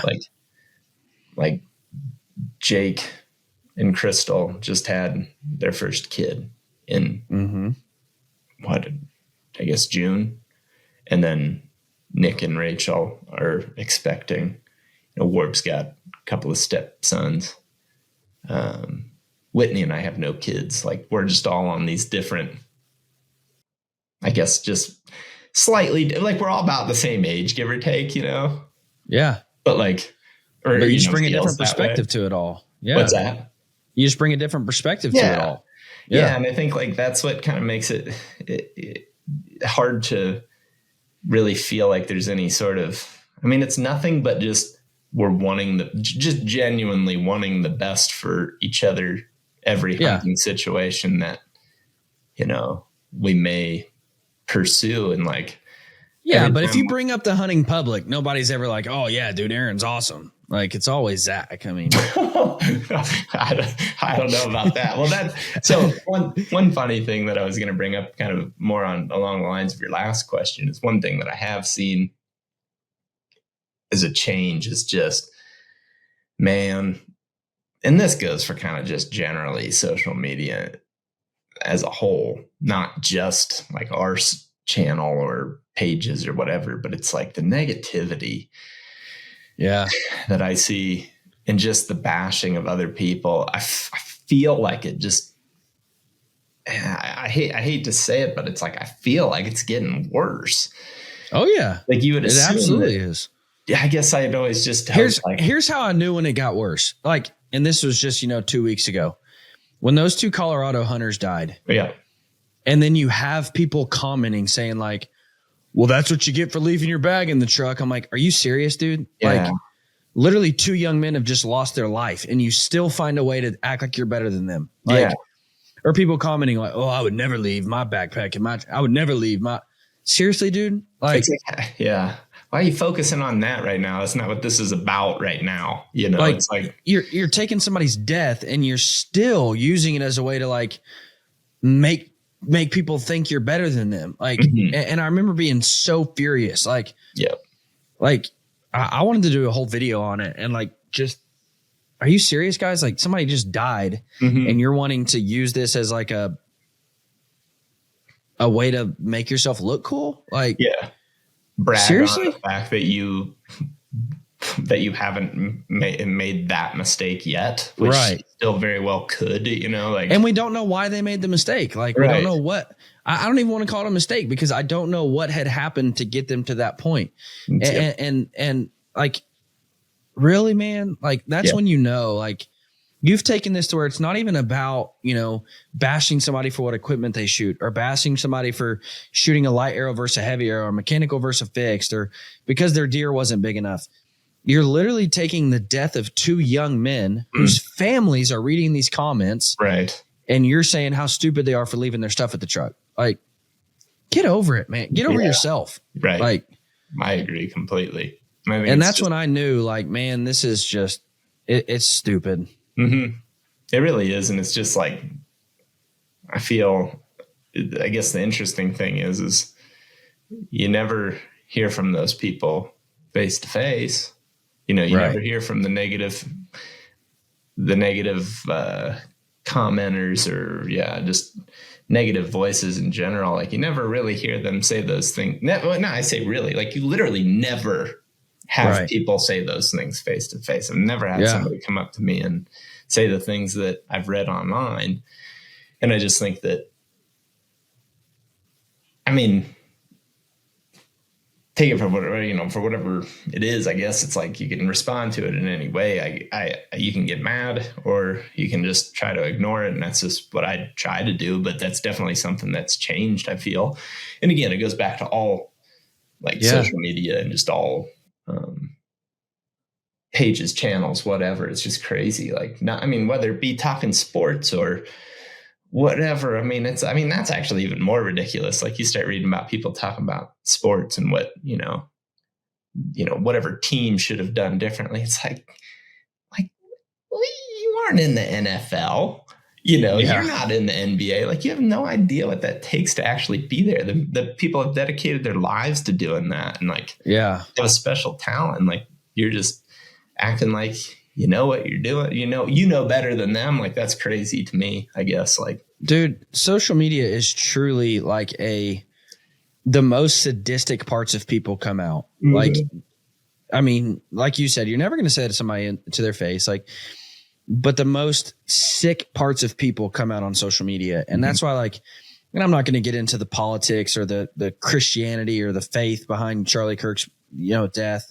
I'm not going to get into any of that, but if you're anybody who's going to celebrate anybody's death, like, you're a sick person. Yeah. And you're right. Like, you're never going to go into you're never going to go into his wife's house and cheer that he's dead. Right. But you'll do it on social media. Right. Because like, it gives you this place where the most sadistic parts of you can come out. Yeah. And like, that's just, it's sad that it's become that, but it's a scary reality that like people will do and say things on social media that they would never dream of doing in person. And it's just given them this realm to just let all the evil out on everybody else. And it's just, you know, it's again, like the downside to it. Oh my gosh. Yes. Like, and, you know, that, like you said, that it goes beyond hunting. Like, it goes beyond, you know, it used to be, like, you might offend somebody because they shoot a mechanical and you shoot a fix. They shoot heavy, you shoot light. They shoot, you know, a Hoyt, you shoot a prime. It used to be that, or it used to be, you know, and then it got worse to where we were shaming people's bucks. Like, oh man, I would never shoot that little dink. But now it's gone further than that, dude. And we will bash people's faith. We'll bash their politics. We'll bash their families. Like, man, I'll never forget the first time a comment went so far as to say like, man, I wish somebody would hunt your kids down and kill them. That way you see how it feels. And I'm like, are you serious? Like, That's the most sick and twisted, sadistic thing you could say to somebody. Yeah. And you would never say that to my face. Right. Not because I'm some big tough guy, but because there's morals. Right. Like because it's just not real life. That's not how people act. I don't get it, man. There's like no repercussion. I think that's the biggest thing. It's like you can type and send it away and walk away from it, and there's no real risk. I mean, aside from, especially because people will do it, under some bogus account that's not really anything that's, saying name or anything. Going back to there being no repercussions for it, that's what makes me the maddest about social media is I can get banned for posting a dead animal. Right. But then, and I don't mean to be vulgar here, but then a chick can post her tits out and get millions of likes. Yeah. I can't post a dead animal, but you can show your naked body. Yeah. It's just weird. I can't post a dead animal, but nobody gets banned for threatening my kids. Right. Like because of the dead animal. Right. So it's just, it's funny to me, the lines that are drawn for social media. Selective like if you try to censorship almost. Oh my gosh. Yes. Like, and again, like people can say and do all sorts of things, but if you post a dead animal, you're banned. You're out. And it's like, seriously? Or your bow, you post a picture of shooting a bow or something. I mean, it's like, dude, I mean, I've lost, I lost my complete social media for what? Posting a picture of a dead animal? Like, but yet there's people all the time, again, doing other things that are arguably, more dangerous, I guess, than posting a picture of a bow or an animal or whatever. And I mean, and again, like crazy. I'm not here to debate the politics, but like, right. People can, post videos of them smoking weed or taking shots at the bar and then you have a very, what's the word I'm looking for here? A very, innocent 14-year-old kid that sees somebody taking shots or smoking weed. Like what's more dangerous to that 14-year-old kid, to be exposed to the reality that if we want to eat something, it has to die, or to drinking, drugs, nudity? Like, man, I don't get it, man. And maybe I think about it, I'm getting to that age where, I have a 13-year-old kid and they're starting to look at social media and like, I'm like, man, I'm scared of the things you're going to read and see. Like I truly am terrified of that. And it's a whole different world than I guess just the time not that long ago when those things were non-existent, and then to see how much it's changed. And we're talking about even since 2017, that's not really that long. I guess to me, it didn't feel like it's long ago at all. And it's like, you just looking at the differences and part of that, like when we talk about the change that I've seen, like in the negativity towards like us and our channel, our I guess the way we go about doing things, it's just crazy to see how that's changed. But I also think part of that is the nature of it growing over the years, and, being exposed to more people is obviously going to bring just more haters, more people that are just, going to be negative just to kind of try to tear somebody down just because. I mean, that's kind of how I think naturally how that has progressed. But then, it's just overall, it's just so, it just makes me, I actually on my own, I haven't posted on my own personal Instagram page for well over a year now. And I go back and forth of am I ever going to post on there again? Cause mostly just cause there's tons of positive and I really enjoy that. Especially face to face. For example, when we go to, trade shows or when we go to the NWTF convention every February, I love meeting people face to face, getting to hear their stories, hearing how, maybe our videos have inspired them to do something different or, even life-changing things at times, people talking about man, I was, going down the wrong path. And then I found bow hunting, found your guys' videos or found hunting, maybe not even bow hunting, but changed the whole course of their life. Those are really, really awesome moments and cool experiences to connect with people. But then like the problem with social media is it could be mostly things like that, positive stuff, but then you, for whatever, I mean, you get locked onto the negative stuff, and to the point where it like starts, you start thinking about it too much. And whether that's, I mean, no matter how much effort or I guess, energy you're putting into thinking about it, I don't think any of that's good. So like, just seeing some of that, I guess, just negative energy coming from those platforms and comment sections. It's just like, I want to read the good ones or read the ones that are positive or questions or whatever. But it's like, I also don't want to start reading them, because then you start getting locked into the negative ones and you start thinking that, oh man, like, what am I doing wrong? I feel like I'm always trying to make the right decision, whether you make the right decision or not. If you're trying to make the right decision and do the right thing, and you're trying to be a good person, then that's all that really matters.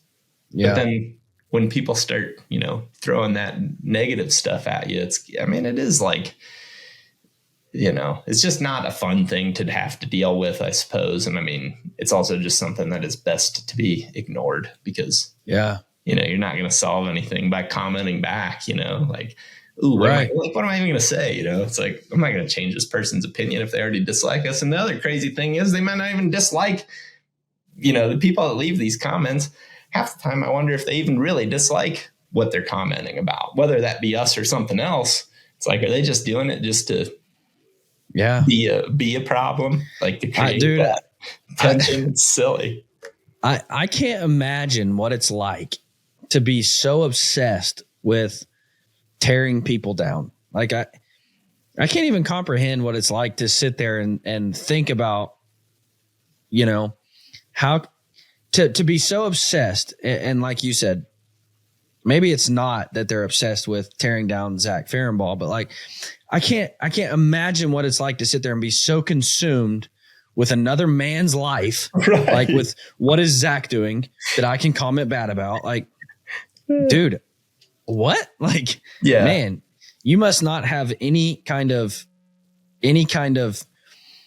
thing that you're passionate about that you can put your time into if you're so consumed with. Yeah. It's like, who's got time for that, man? It's like, I got a long list of little detailed, like little things that I could be tinkering with. That it's like, if I put that effort into, just being negative, how would I even accomplish, kind of basic tasks that I need to do daily, like, I don't even know where you find the time. But it's like,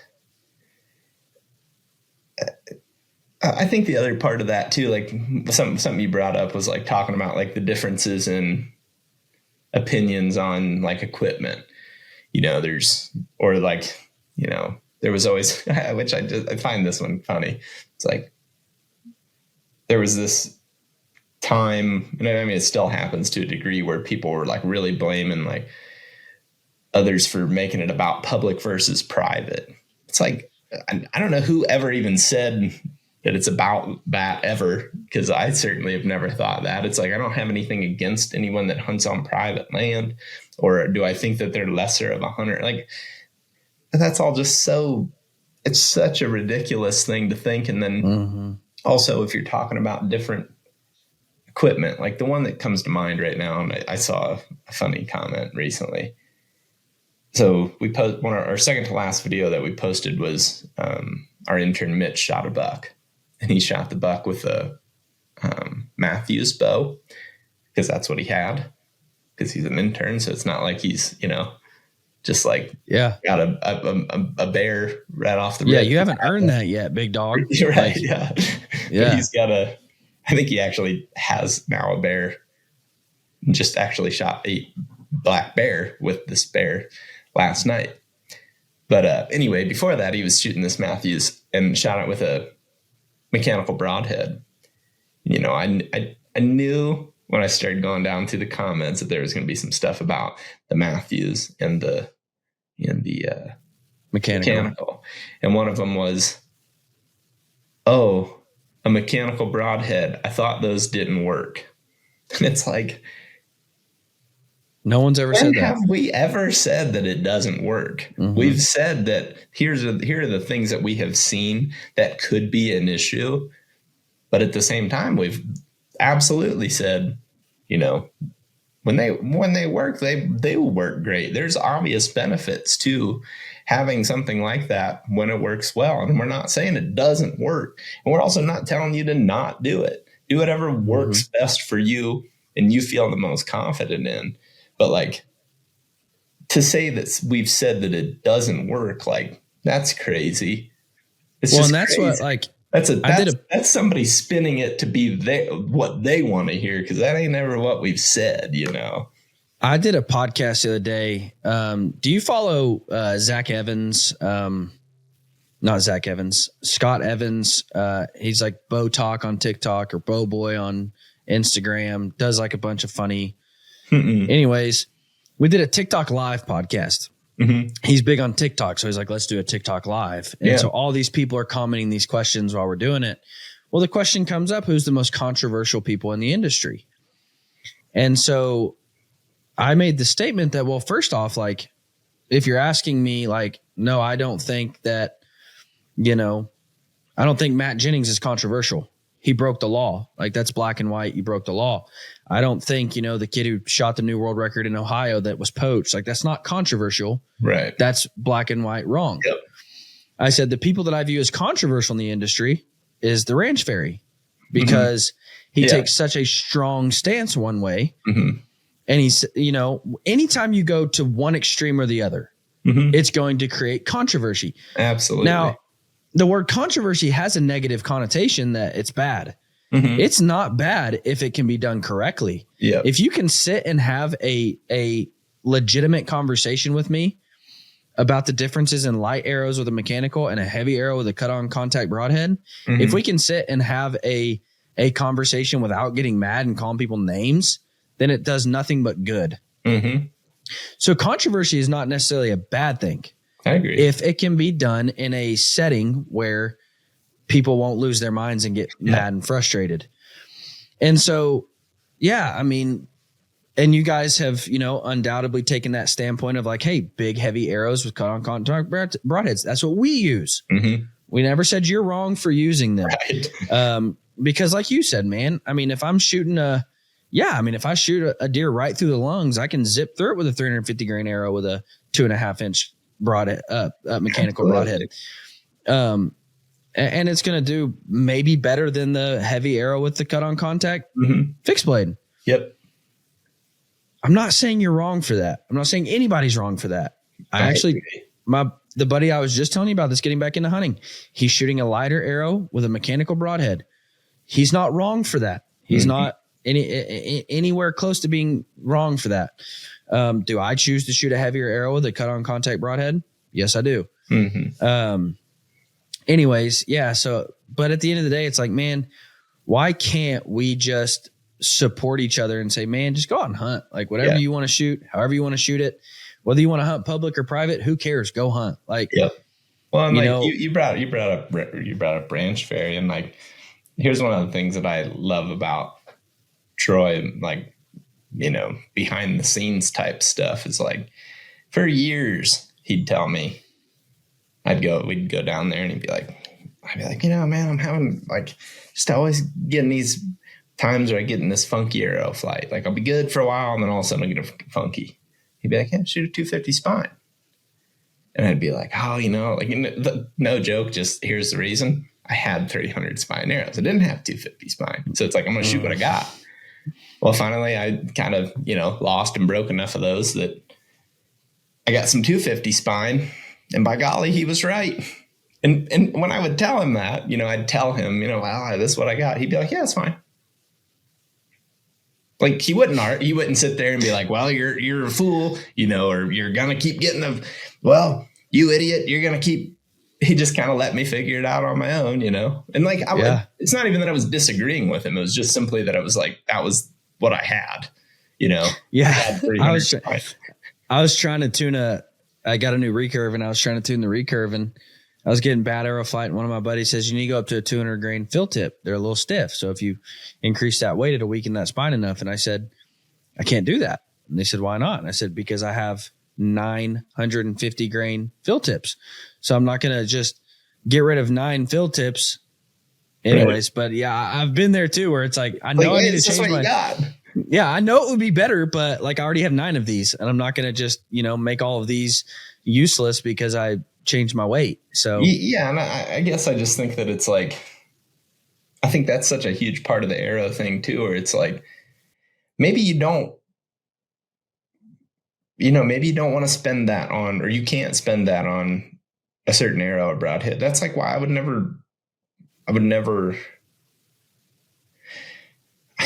guess I don't know that I would ever do this to anyone regardless, but I would never like shame somebody or make fun of them for like whatever arrow they, or say that they're 100%. Wrong for doing. And it's like, you don't know what situation that somebody's in. And like what, like for example, some people I know would shoot a mechanical broadhead just because all of a sudden they didn't have enough time and they didn't have enough time to tune, their bow the way that and that's for the, that's what I'm going to say. I shoot a heavier arrow with a cut-on contact broadhead. I do. However, for a lot of people, and if you're listening, a lot of people, you need to shoot a mechanical because you don't have the knowledge to tune a bow with a fixed blade or the time. And there's nothing wrong with that. Like if you only get to shoot your bow, a few times a year or a few, one night a month or whatever it might be, or you're the type of guy who you get to hunt 2 weekends a year. So right before season, you pull out that bow and you try to get it sighted in real quick. If that's you, shoot a mechanical. Yeah. Like I would say the general public should probably be shooting mechanicals because they don't have the time or the knowledge to tune a bow to shoot fixed blades. Well, and I think it's easy then too. Like I hear that. And I think that this is something that a lot of people would respond with is, well, you got to make the time to shoot your bow. No excuse. It's like, you have no idea what somebody's situation may be. I mean, they might just be like, constantly running around with kids or working multiple jobs or in school at night, working a job and then going to school at night or whatever. I mean, who knows what, there's a lot of things I have to make time for, but shooting my bow isn't one of them. Like, and dude, I'm a diehard archer. Yeah. I have the pleasure of working from home. And if I walk out that door right there from my studio, I have 3D targets set up to where I can just open my door and shoot as much as I want. Mm-hmm. I have that pleasure, but there have been times in my life, there have been months at a time where it's like, dude, I don't have time to shoot my bow. Yeah. And there's a lot of things I have to make time for. Yep. But shooting my bow isn't one of them. I have to make time for my wife. I have to make time for my kids. I have to make time for Jesus. I have to make time to go to work. I don't have to make time to shoot my bow. That's right. Like, of course I want to because it's my passion. Yep. But man, I can't give there are things I can't give up in order to do that. Yep. And but again, this is coming from 2 folks who work in the industry full time. Like this is our livelihood. We get that.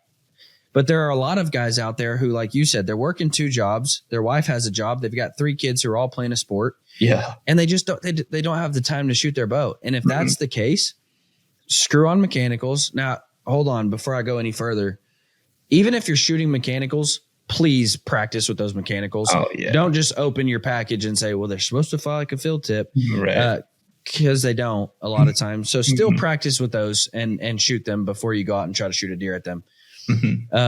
But if you don't have the time to really tune a bow or the knowledge to really tune a bow and spend time with that, you need to shoot mechanicals. Yeah. That's all there's to it. A good resource like a shop close by where they can help you learn that and help essentially do it for you, which is still something I do a lot. Like I've learned a lot more about tuning, but like I still don't have my own press. So whenever I need stuff done that requires a press, like I got to go to a shop or I got to go to a buddy that has a press, So, there's certain things that are limiting. You should just buy a bow press. What's that? You should just buy a bow press. Now that I've got this, now that I just moved, I got a whole idea of, I will say this though, even if you're shooting mechanical, I would still have more weight behind it. Like to me, there's never a reason to shoot a light arrow. I don't really feel that way, but you think there are reasons to shoot a light arrow? No. I guess I don't think that. Oh, yeah. I agree with you And when I said that, I meant like, I don't see why you would shoot a light arrow. I don't see why. Yeah. That's what I meant to say. I told my buddy the other day, if you come to my house and my wife's arrows weigh more than yours, you can just hit the road, Jack. I'm going to pick on you at least. Yeah. I'm going to make fun of you for shooting feminine arrows. But, but that's what I tell everybody is like, you know, if they're at that 400 mark and they're like, dude, I can't lose all that speed. And I'm like, listen, my wife's pulling 46 pounds at 26-inch draw and her arrow is 475 grains. Yep. Like that is, and they're like, dude, how does she even shoot it? Like, and I'm like, well, she blew through a 250 pound bear, like buried it in the ground on the other side. And bears aren't hard to shoot. If anybody, you don't come at me saying, I know they have thin skin. But she's also shot through some 200 pound does with it, like, and blew through a 200 pound doe. Yep. So yeah, but to my point, all I'm saying is if you want to shoot a mechanical, I would still shoot a heavier arrow to have that hit harder and smack harder. Yeah. Well, and I guess like kind of maybe just going back to the general idea of like, I guess disagreements, or rather than letting your mind go straight to, well, that's different than what I do or think. So it's wrong. Yeah. Instead of having that mentality, think about like, I guess first, maybe this person's in a different situation than me, and try to visualize what that could even look like. And then at least when I do that, I feel like I give it a couple of different scenarios, and then I'm pretty much like, oh yeah, well, yeah, who knows what's going on? Like, I'm just not gonna. Yeah, I'm never gonna.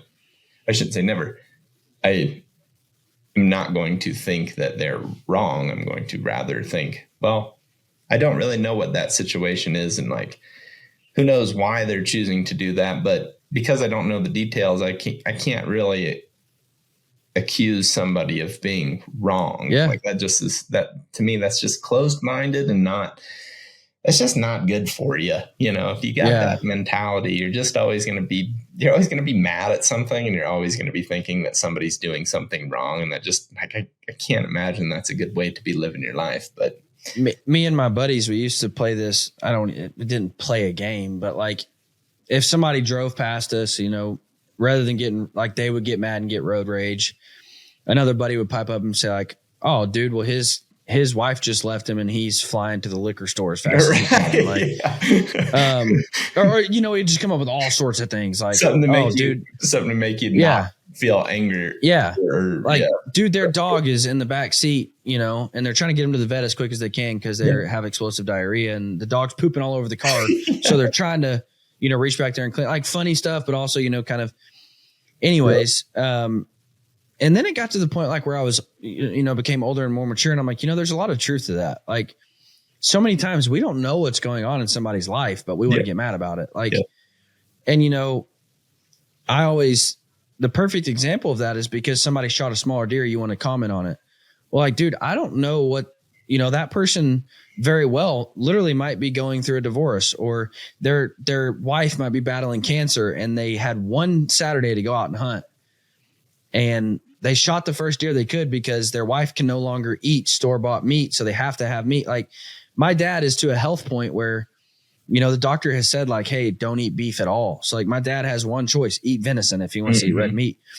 So like you really don't know. Like that person very well might have just had to have red meat and ran out there and shot the first deer they could. Yep. And so what started off as like a stupid joke as a kid, like turned into reality. I truly don't know what these people are going through. Yeah. I don't know what life has thrown at them. I don't know the situation they're in. So who am I to sit back and tell them how wrong they are for it? Like, what good does that do? Yeah. And I mean, don't get me wrong. I think everybody has, like, I would be lying if I said that I don't have like a wave of like feeling like, for example, if somebody cuts me off on the road.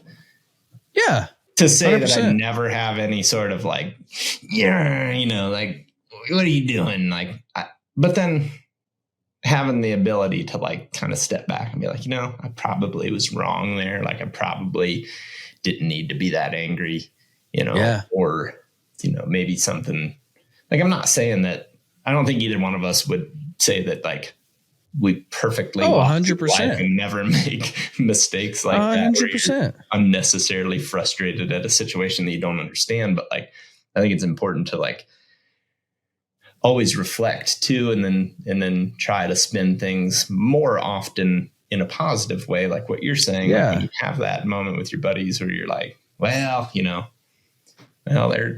maybe he's just got to hit the bathroom real bad, and that's why he cut me off. He's about to dump out. Yeah. Yeah, exactly. And actually that happened this morning. Like I was in line to get coffee at the gas station, and there's like 47 people in line, and there's one cashier, and I'm like, I'm starting to get frustrated. And then I'm like, okay, it's literally an extra 5 minutes. Like, yeah, calm down. Who cares? Yeah. Like in the grand scheme of not even my life, like in the grand scheme of today, this doesn't matter. Or even the morning, because I'm going to be 5 minutes later getting to back to the house. Like, who cares? Like, but again, like if I can say anything, I just want to encourage the listener to have some perspective, like have a different perspective other than how does this affect me right now? Yeah. Like, because man, there are a whole lot worse things out there. And, now that we're battling life with a teenage daughter, like she's a jerk. Like, let's just be honest. Like she has no perspective at all. And like, but that's what we're trying to teach her of like, sweetheart, your day was so horrible. Really? Like, did you came home and your house was burned down? I didn't know it was, your mom died this morning. I didn't know that. Like, right. And she's like, stop, that didn't happen. And I'm like, right. So I just want you to think about how much worse, because, that boy that you like walked by you and didn't say hi. Like, right. Think about truly how much other things in your life could have happened today that would have been detrimental. Yeah. Like, and so I just want to encourage the listener. I didn't know we were going to go down this path, but this doesn't even have to do with it has to do with hunting and social media and how we carry ourselves as sportsmen and what kind of equipment we use, but just have some perspective, man. Mm-hmm. Like, because at the end of the day, who cares what kind of arrow I shoot? Like, who cares what kind of broadhead I shoot? Who cares what kind of bow I shoot? I told Zach that, this morning, when we got on the podcast that I had left Bear, and, we hadn't talked since then, but, Zach didn't immediately say like, oh, you're shooting a prime now. Right. I don't want to do a podcast no more. Like, because who cares? Like, right. What's the difference? But no, I will say this, the moment I knew Zach Ferenbaugh was the man, like the moment I knew like this dude is just straight up PIMP, a couple years ago at ATA, we were doing, podcasts in the booth, in the Bear booth, and there was a meet and greet for THP, and all the THP crews rolling in, and here comes Zach, and he's wearing this shirt with deer all over it. Like it's just got deer all over it. Oh, he's got it. Oh no! I almost guarantee I can pull that right up here. And I was just like, dude, the moment I saw him walking up, I'm like, see, this is a guy who he's got life figured out. That's it. That's the one. Yeah. That's the best shirt that I own. That's it. Yeah. Love this shirt. Do you follow, like, I know this because I have that teenage kid. Yeah. But the trend of old school cotton camo is back. Oh yeah, dude. Absolutely. Now, like, my dad's back to being like the cool kid. Like, it's what's I'm like, Dad, good thing so you're back to being cool. Like, without having to change what you do. Like, dude, it is funny. It's like, I saw somebody, and this is, a different perspective than what I have, but I saw somebody say, give us, or let us have camo, like, I don't want non-hunters not wearing camo. Like, we've always thought it was cool. Like, basically, like, you're not in the club because you haven't always been wearing it, or you're not really a hunter. And I kind of disagree. It's like, I think it's cool that people are wearing it, because now it just makes what I want to wear all the time, like, cool. Finally cool. Instead of being like, dude, why are you wearing camo to this, to this restaurant? It's like, dude, it's cool now, like, no, it's fine now. It's cool again. but it's just funny. Yeah. What I like most about it is that it's not the cool kid camo like that. Right. You know, hunters think the Sitka and the First Light. Right. QU is like what's cool. Like that's what makes you cool. Yeah. Like now the kids are wearing like old school stick and leaf, like mossy oak. Yeah. Like not even that, but it's like the old faded out, like looks like it's been in your daddy's hunting closet for 20 years. Like, and I'm like, that's my favorite part of it is that it's not even the cool camo that they're wearing. Used like stuff, like old, used, abused camo. Yeah. Yeah. I like it, dude. I do too. I think it's cool. And it's also like, it's fun to go and for one, just it's funny to see people wearing it. And then two, it's like, I've always got a kick out of finding stuff at like a thrift store or like a garage sale or whatever. It's like, that's where you get the best stuff is Jake and Crystal are really good at finding old camo and just kind of funny little like decorations and stuff that are old school. Like Jake just sent me a picture of, he sent me a Snapchat yesterday of, it was like a cow and a bull elk. And it said Colorado, and it was this like old thermometer, just like weird little knickknacks like that. Like both Jake and Crystal are like really good at finding those. And then Whitney, my girlfriend, she is really good at finding stuff at a thrift store. Like she's always been a thrifter, you know, like that's where her whole, you know, wardrobe is from the thrift store. Nothing's rarely new, you know, so it's funny. Be around those people that are good at that. And then, I don't know, it's just kind of a fun thing to do. Like go to the old vintage store or whatever. And all of a sudden you find this like old, you know, camo vest or something. I think that stuff's fun. And now all the kids are going to find old camo and everything. So if you got a bunch of old camo laying around, if you didn't know, it's back in and it's you valuable could too. You ever look at that? You ever look at camo retro? Yeah. I mean, some of that stuff's got some crazy high dollar price on it, you know. It's crazy. You pull out of your I don't even get it. Old closet, and all of a sudden it's like, oh, that's $175 pair of bibs or something. Yeah, I don't get. Like, I understand, like, it's still useful. I understand you can still hunt in it. Like, my dad kills more deer every year than I do, and he's never spent a penny on camo clothing. Like, I get that. And hey, listen, everybody in here knows that this podcast is, you know, brought to you by ScentLock. Like you ain't got to go out and spend a whole bunch of money on ScentLock to kill deer. Like, right. and they would want me to say that. They're not, you know, my dad kills more deer than me every year. And he's shooting, you know, wearing camo, sweatpants that he had when he was 17 years old. And, you don't have to go and spend the money on them. I understand there's still value in that you can still wear them. But I don't get the resale value in that. Like, I think it has to just be because it's not made anymore. You know, some of that. Yeah, stuff, I guess. Like it's like it's either this actual individual piece or you know it doesn't exist. You know, some of those old, you know, hats and like designs and stuff. Like I'll see on there. I don't look at it like super often, but I do enjoy looking to see what's on there every once in a while. And it's like, man, there'll be some hats with like, you know, an old logo of a brand that's still around, but it's like so outdated that it's like, well, that's kind of like a, you know, it's like a collector's item at this point, which I think is right. I mean, it's just cool that that's kind of happened, I guess. And I mean, yeah, I don't necessarily know that I would. Well, I know that I wouldn't necessarily spend outrageous amounts of money, but I have bought stuff from Camo Retro. I bought myself a couple of nice hats that are.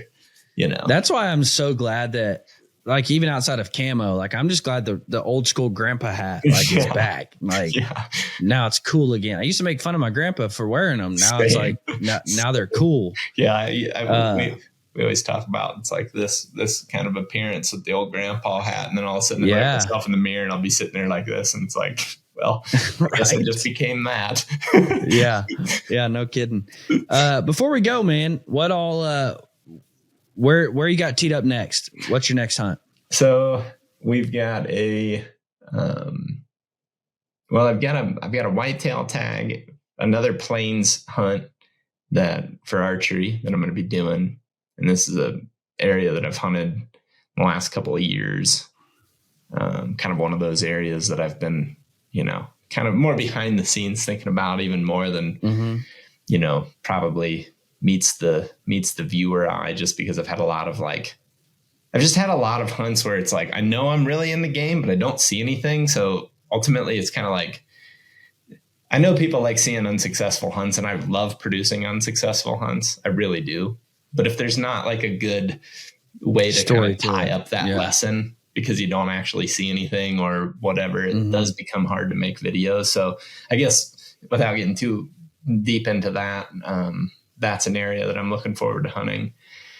And then actually my brother, dad, and one of those Robinson brothers, Keith, have mule deer rifle tags for a season that we have not hunted. I shouldn't say that. We did hunt it. I hunted the same season with Jake a couple of years ago, but it'll be different, just different area, different time of the year than what we've ever hunted that area. So that'll be exciting.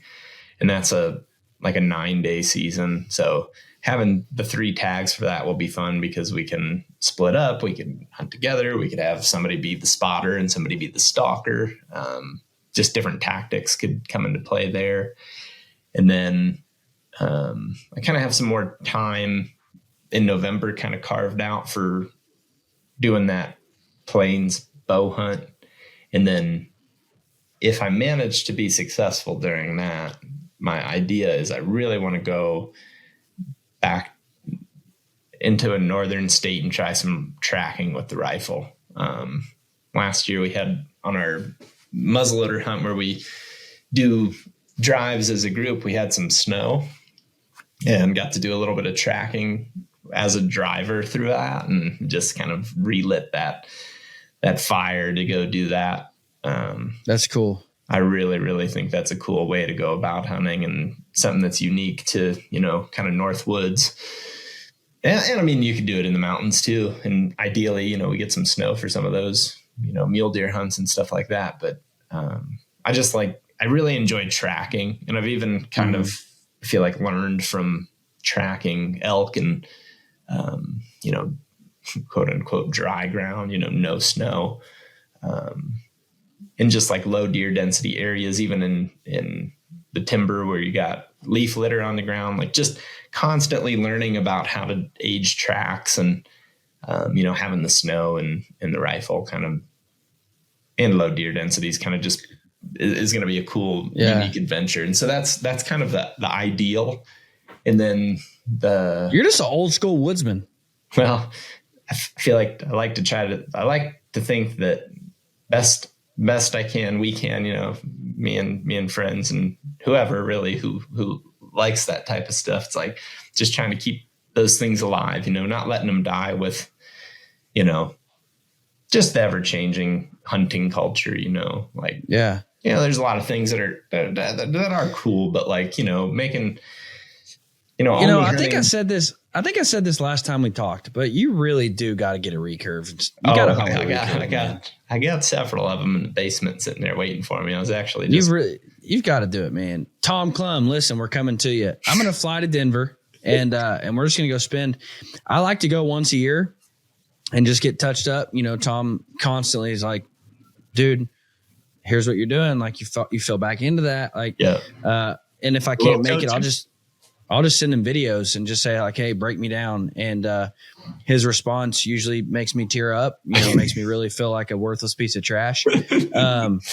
But it always makes me better. So I'm just going to fly to Denver, and we're going to go have a couple days of coaching with Tom. And then you're going to shoot a mega giant stud with a recurve.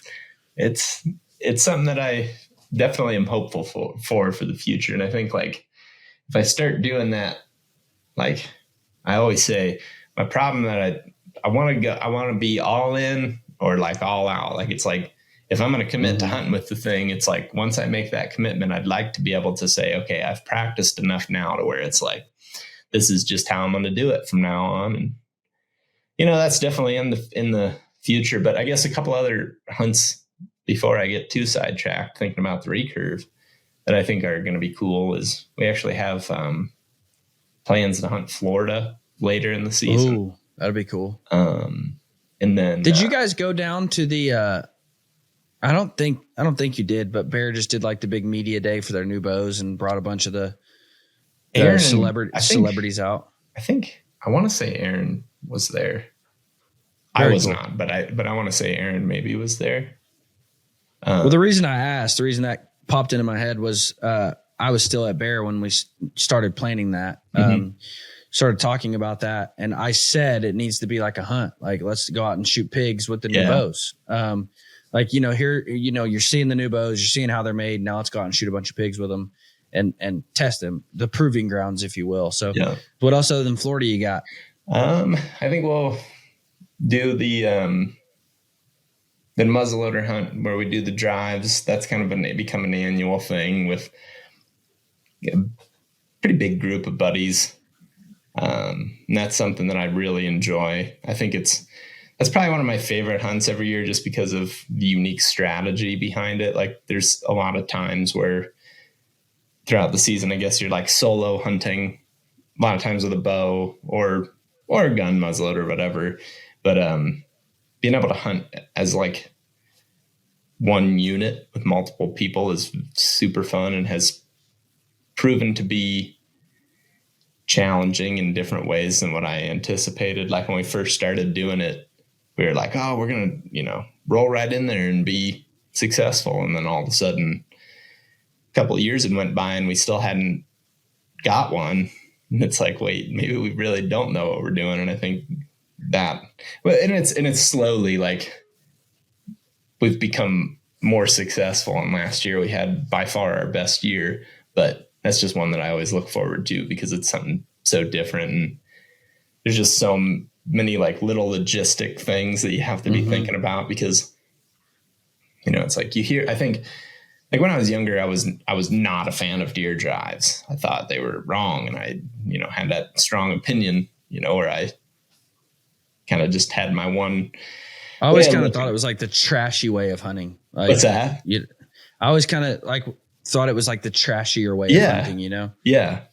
And I mean, I definitely think there's some situations where I don't want to say, not to say that I think it's trashy or wrong. I think there are certain situations where it may be a little bit easier to see the deer, but like in the situations that we're hunting where it's big woods and a lot of terrain, it's really, it truly is impossible to perfectly cover anything. And it took a lot of just trial and error and to watch that strategy and like the strategy evolve, but then also watch like how we all buy into it kind of as a team. And like that whole, I guess it very much is like playing a team sport. Everybody has a strength and everybody has a weakness, and then just using those together to where it really is not. And I can't stress this enough with our group, at least. It's like, it's not about who shoots the deer. It's like, if we get one, we get one, it's not that person. Maybe that you say that person shot, but it's like, we got the buck as a group, because there's always just some, there has to be a belief in the plan. And if the plan doesn't go right, there can be one little flaw and then it messes it up for everyone, and I just think that's so fun. And I mean, we mostly mess it up still, but it's just so fun to try and to kind of have that excitement of like, all right, the timing's right. Like, we should all be in position. Like, let's see what happens. That knowing that there is a specific time or, spot that you're going to get to where things could really happen. That I think it's just super fun because, again, all those solo hunts, you're hoping for something to happen, but you don't know if it's going to happen at, noon, 20 minutes before dark, first light, 9:30, when the wind switches at 8:30, you just really don't know. Yeah. There's constantly these little anticipation moments, but like during those hunts, it's, pretty specific because that's part of the plan. It's like, all right, we're all going to be making this move at exactly this time. So right at that point, man, that anticipation's peaked out. So that's fun. And I mean, I could talk about that hunt for like literally days. Yeah. That's been one of my favorite things in recent years. Well, that's another thing I would encourage the listener, like find some sort of hunt where it can be a we hunt, Yes. even if it's a upland bird hunt or a duck hunt or something, but find something that you can do with your buddies where it's like, man, if we find success, we all find success. Because those hunts, they just mean more, like that they always do, you know, and we've all been on a hunt where it turned out like a crazy hard elk hunt where it's like, dude, if anybody kills one, we will all feel successful. And it makes those hunts just really special. And so find something that you can do that, you know, even if it's dove hunting. There you go, man. That's cool. That's really cool. One of my favorite things, like to have that picture of us all sitting there. And yeah, I mean, that was actually the one that broke the ice on that hunt. Like that was the first one we ever got after. That was our third year. That's super trying. Cool. So that's very cool. Well, Zach, man, I appreciate you coming on. I can't wait to watch all the videos of these hunts, watch how they all unfold and get to celebrate in those successes with you. And so I hope you have a phenomenal year. I hope you shoot mega giant studs or little ones. I'll celebrate a little one with you. I don't even care. I'm a trigger man, dude. I don't pass up 120s for 140s. I'll tell you that. So, but man, thank you so much for coming on, guys. Thank you so much for listening. If you've been living under a rock for the last 10 years and you don't know who the hunting public is, you better go find them and subscribe because they put out phenomenal videos for you to watch. You will learn and grow as a hunter, but you also be entertained.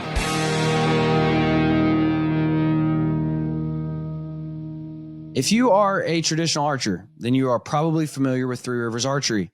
If you are an aspiring traditional archer, you've probably heard of Three Rivers Archery.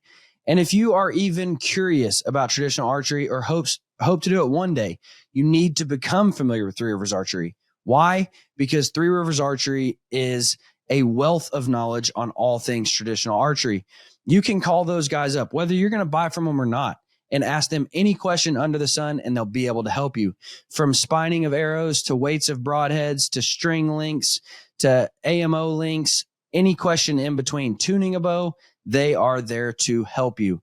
They also sell everything you could ever dream of needing when being a traditional archer, from bows and arrows, broadheads, tabs, gloves, strings, stringers, cases, display racks. If it has to do with traditional archery, Three Rivers has it, and they know about the product. So you can call them and ask them any kind of question, and they're there to help you. They are the single largest distributor of all things traditional archery. They offer same-day shipping. They are phenomenal. Guys, if you are a traditional archer or you've ever even wanted to look in traditional archery, Three Rivers Archery is your place to go for all things traditional archery.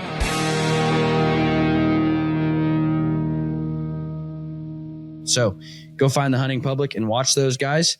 Thank you so much for listening. Have a fantastic week and keep the dusty side up.